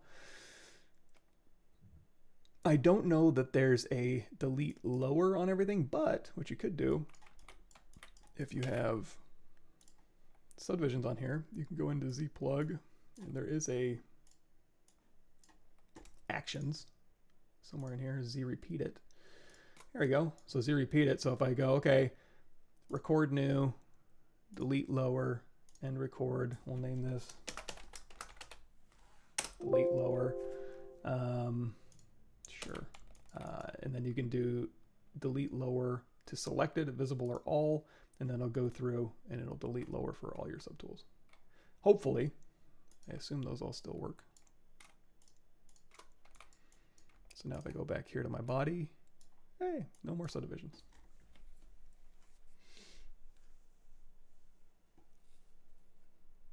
Yeah, James says I have a lot more control with ZSphere topology. I totally agree. So basically, what I do a lot is I'll take a ZSphere and I'll append it, and it'll go, you know, somewhere in my scene.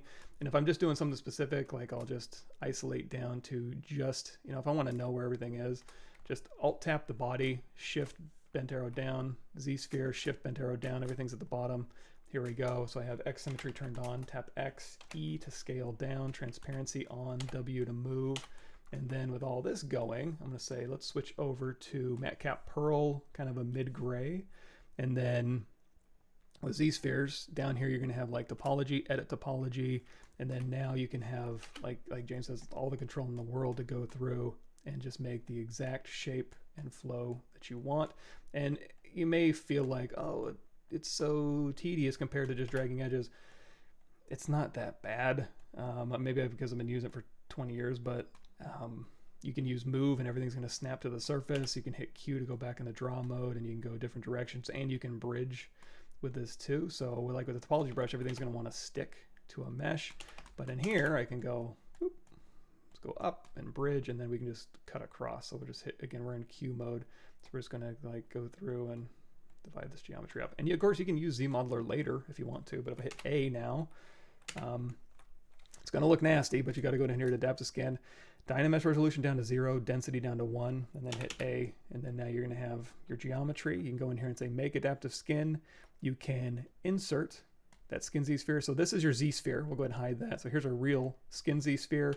First thing you want to do, go down here to display properties, turn off double, because it's going to cause some problems. You're going to see over here, this one's flipped. Do a geometry, modify topology, mirror and weld, and then they're both facing inside. We can just flip those back. So that way we can go in here, QMesh, polygroup all.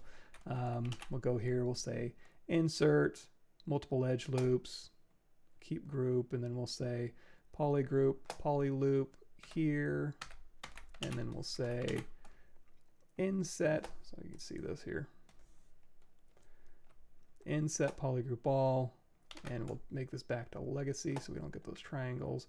And then QMesh polygroup all, hold down shift, and then up here, you know what, let's do another insert multiple edge loops, interactive elevation, and we'll kind of round these things out a little bit here. And now we have just like a weird strap thing, and we'll go ahead and just run a crease on these corners here. And you may have to, I mean, I probably should have do this first, but essentially we can go down here, we can say crease, poly loop, edge loop partial, and then just go through here and just crease these edges. So now, you know, those will stay nice and sharp. We'll say crease level of 2, smooth set of 3.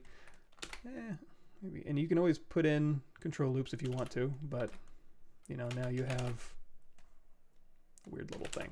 But the cool thing about this is, okay, so we've got that going. Now we still have our ZSphere sitting in here, right? So let's turn this one off, or if we need it for whatever we're going to do next, we can keep it on. And go back to our ZSphere. I'm going to go, and I have a custom menu up here. I'm going to say, go out of A, delete topology. That's under your topology menu. And now I'm good to go. I'm ready to go again with, you know, matte cap pearl, so I can see my edges a little bit better, medium gray. And now I'm just retopologizing. Same ZSphere, same settings. So now I can just very quickly go through and do my topology stuff and hit W. If you want to delete anything, you can even change your edge flow on here if you wanted to. So if you're going through here, let's turn off transparency.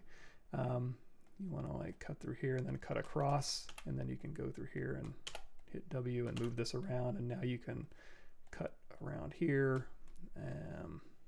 Trying to think of anything else you might need to know. Oh, if you want to, so if we go through here, you can't just go across, you got to cut all the way across here. But if you wanted to, what do I do sometimes? Oh, this is what I do. So if I want to delete this edge and hold down Alt, it's going to delete everything that's connected. So if you just want to delete this edge, just click in here to make a point and then hold down Alt. And then you can delete that edge. And then you can go back up here and put in whatever kind of flow you want. Hit W, Q. And if you want to see how your geometry is holding up and make sure you don't have any weirdo issues, you can hit A for adaptive. Everything's looking fine. Again, it saved my settings from last time. If I want to cut across here, I can do it now, or I can do it after I go ahead and say, again, make adaptive skin. Let's go ahead and say insert that skin ZSphere. We'll turn off that ZSphere. So now this is real geometry. Then instead I can just go in here to bridge 2 points, U to U, you know, and I can even flip this one. So I can say spin edge, and we can kind of spin this edge around if I can grab it. There we go. So you can spin edges if they're not going the direction you want. That's another way you could probably clean up the geometry that I didn't touch on, was spinning edges instead of just deleting edges. Yeah, and then through here, now that you have this set up, now you have a poly group through here. And again, you may want to slide with your ZModeler brush instead of just moving. So you can, if you had specific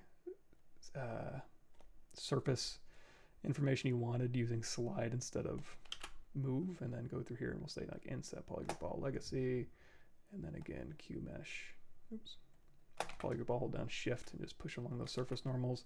We want to get rid of this. Delete a single poly. Crease, dynamic, crease level of 2, smooth subdiv of, and you know, let's crease those open edges 2. If I can crease, I guess they are.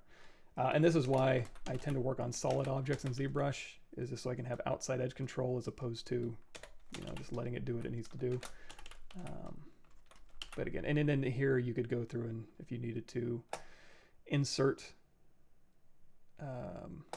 you can crease first. That's probably what I would do first. I'd say crease, edge loop, partial, and see if I can't hold those edges with creasing as much as I want. And if that doesn't quite do the trick, you can also manually go through here and like crease individual edges too.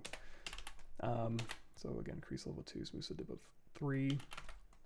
I can hold those edges, but of course you always have access to, number one, going through here and saying, you know, come on, insert single edge loop and just putting in control loops along here. But again, if you want to cut through, you may have to go through here and be like, okay, let me split this edge here and then delete these edges. And now I can insert a single edge loop here and here.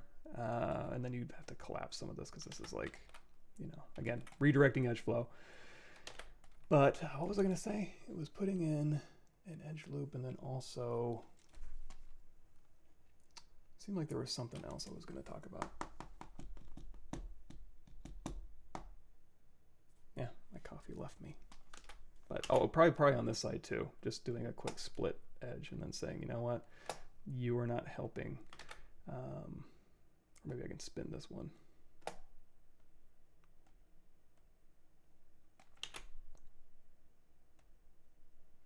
There we go. And now on this one, I can just bevel. Put a bevel here. Of course, if I want to go through here and match these, I can. There we go. But yeah, that's a lot of, I don't know, that's a lot of finagling. It's just box modeling, and again, you can save your hotkeys to different ZModeler brushes to have different actions and get by. But again, I thought there was something else I wanted to go in there and talk about, but cool.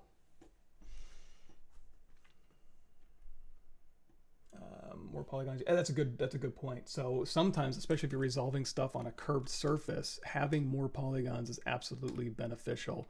You don't want to be caught with trying to maintain a curved edge with something cut into it without enough polygons, because it's just going to flatten and crease and get nasty. One of the things I like to do for showing that and letting ZRemesh do the heavy lifting is something like this.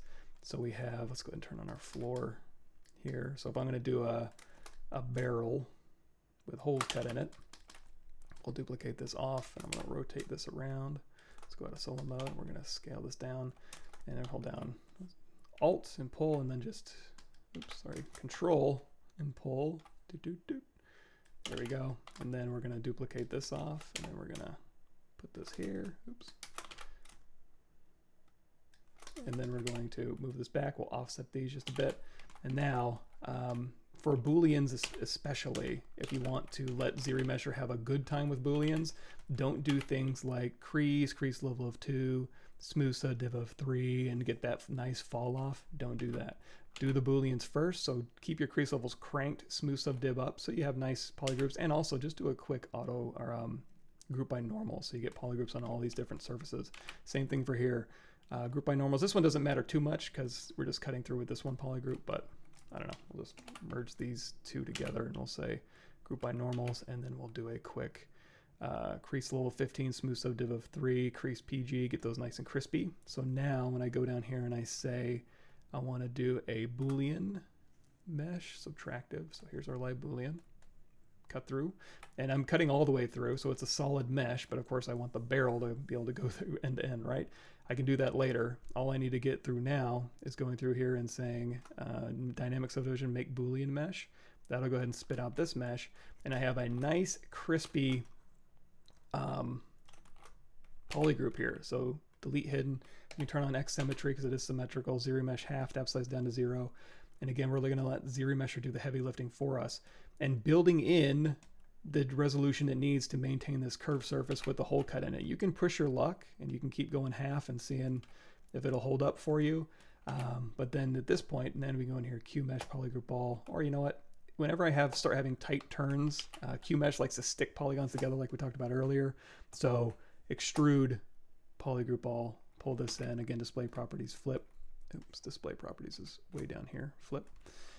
So now we have this, and now I can start building in, you know, the exact thickness that I want. If I want this, let's do insert multiple edge loops, same polygroup, interactive elevation. So if I want to round this out specifically, I can, like so. I can go even through here and say, like, you know, bevel edge loop complete. If I want these same polygroup, Control W. There we go. So now I can dial in with ZModeler what I want there. And even on here, since these are all the same polygroup, inset polygroup all, legacy is probably fine. So we'll go ahead and inset this a couple times. QMesh polygroup all, hold down shift. You can push this along the surface more, maybe pull it in. And then we'll just do a quick crease PG, crease level of 2, smooth sub div of 3. And that way, you're letting ZRemesh do all the heavy lifting on the topology, and it's building in the resolution you need to maintain that roundness. If you wanted to do something fancier, like let's go in here to Skin Shader 4. So like we were doing earlier with Mesh Fusion, let's turn off live Boolean, go out of edit mode, hit Control N, and we'll do a come on, poly mesh here, BI brush insert.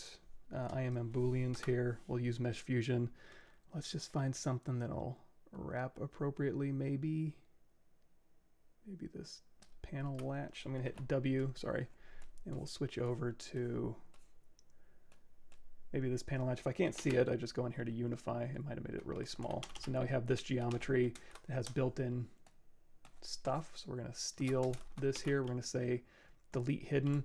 These have control loops built in and creasing. So if I hit D for dynamic, you know, you'll get, you know, crease level 2, smooth subdiv of 3. That's the result you'll get. So I can go in here and say B, create insert mesh, new. We'll go back to our curved surface here.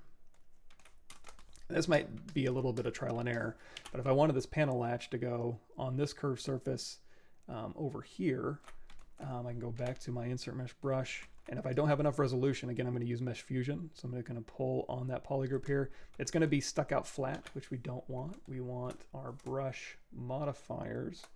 And we want to go in here to our projection strength up to 100. And then pull that in. And that's going to kind of stick. And then control drag again. Let's go in here and turn off our smooth modifier so that it'll resolve those edges for us. Again, it's putting in a lot of extra geometry in here. So at this point, it may be beneficial for us to say, you know what, let's turn off dynamic. I'm just going to hit Control D and then delete lower so we have more geometry. Oops. Smooth subdivisions on. Divide, delete lower so we have more geometry to work with. And then now I can go through and have, again, more geometry. So when I go through here and say, you know, use my thing here. And I probably should be more careful about this. So I probably won't need 2 less. So hold down. On this one, I can just hold down Alt and just start painting over those to get rid of those. There we go. So now this will match a little bit closer to what I'm looking for here. And then turn smooth subdivider off. There we go. So now that'll build the geometry in on the curve. I can hit D for dynamic, crease level 2, smooth subdivision 3. Another cool thing about Mesh Fusion is you can hold down Alt and it will punch in. So it'll invert your mesh there. So it'll actually punch in the detail. So now when we hit D for dynamic, again, you may have to do a little bit of cleanup, but that'll build in the geometry. Of course, if you're doing Mesh Fusion, you probably want to have your edges more regular if you're going to be putting it on a regular surface, because you will have to do quite a bit of cleanup. But anyway, for what it's worth, there's a bunch of stuff. I agree. ZSphere topology. The ZSphere topology is like you say, it's a little more tedious, but I don't have to export anything and decimate it and get it down. It's like, no, 40 million polygons, ZSpheres, might take me 6, 10, 12 seconds longer, maybe a whole minute, but that whole minute is going to be lost when I start, you know, having to export and go into another program. So it's a wash at least. Can there be a config with your custom menu? My custom menu is nothing special. It's pretty lame actually. So here's my modified topology. Here's my untitled, which should be poly modeling maybe. And then up here is my Z-spheres. Of course, you need Z-spheres selected in order for those to show up because it's context sensitive. So we go in here to Tool, and we have Z-spheres. And then there it is. Edit topology, make depth skin, dynamic resolution, density, delete. And this one I usually have shut just because I'm in here 99% of the time. But if I'm going to be doing some heavy topology, all I got to do is boop, open up Z-spheres, go at it. Which one of my vids? That would be back to this one, videos 32, 33, 34, and 35. All right in this playlist here, Intro to ZBrush.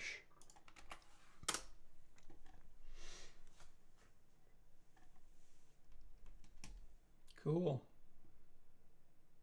Alrighty.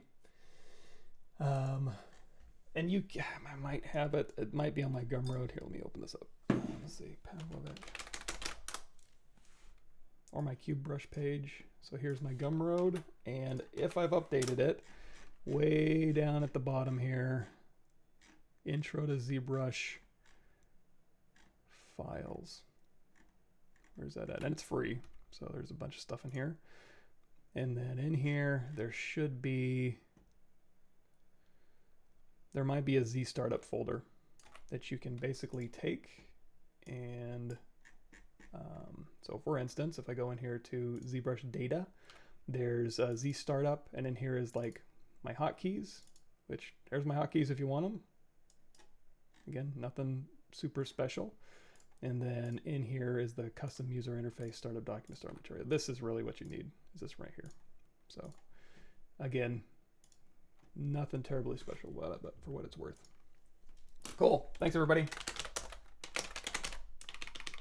I'm gonna head out, and I'll be back on my channel, which will be YouTube right here, Michael Pavlovich YouTube. I guess we'll just go to the home, Pavlovich, there we go. So I'll be on my channel on Thursday. We'll keep going with the Ninja Turtle and the arcade and the Pizza Hut sign, all that good stuff. And I'm probably gonna be updating these. So with these live streams, I'm probably gonna update this one to be like, hey, making of YouTube. So you can follow along here, and I'm just gonna update this with, yes, oh yeah, Twitch. Actually, it might be on my YouTube here. Nope, might be on my ArtStation. Do I have quick links? Okay, it'd be PavMike Twitch. There I am. There you go, Twitch TV, PavMike. Yeah, so I'll be there. I'm streaming on Pixelogics right now. So this will also be uploaded to my YouTube channel in just a second, as soon as I can upload it. So cool. Thanks everybody.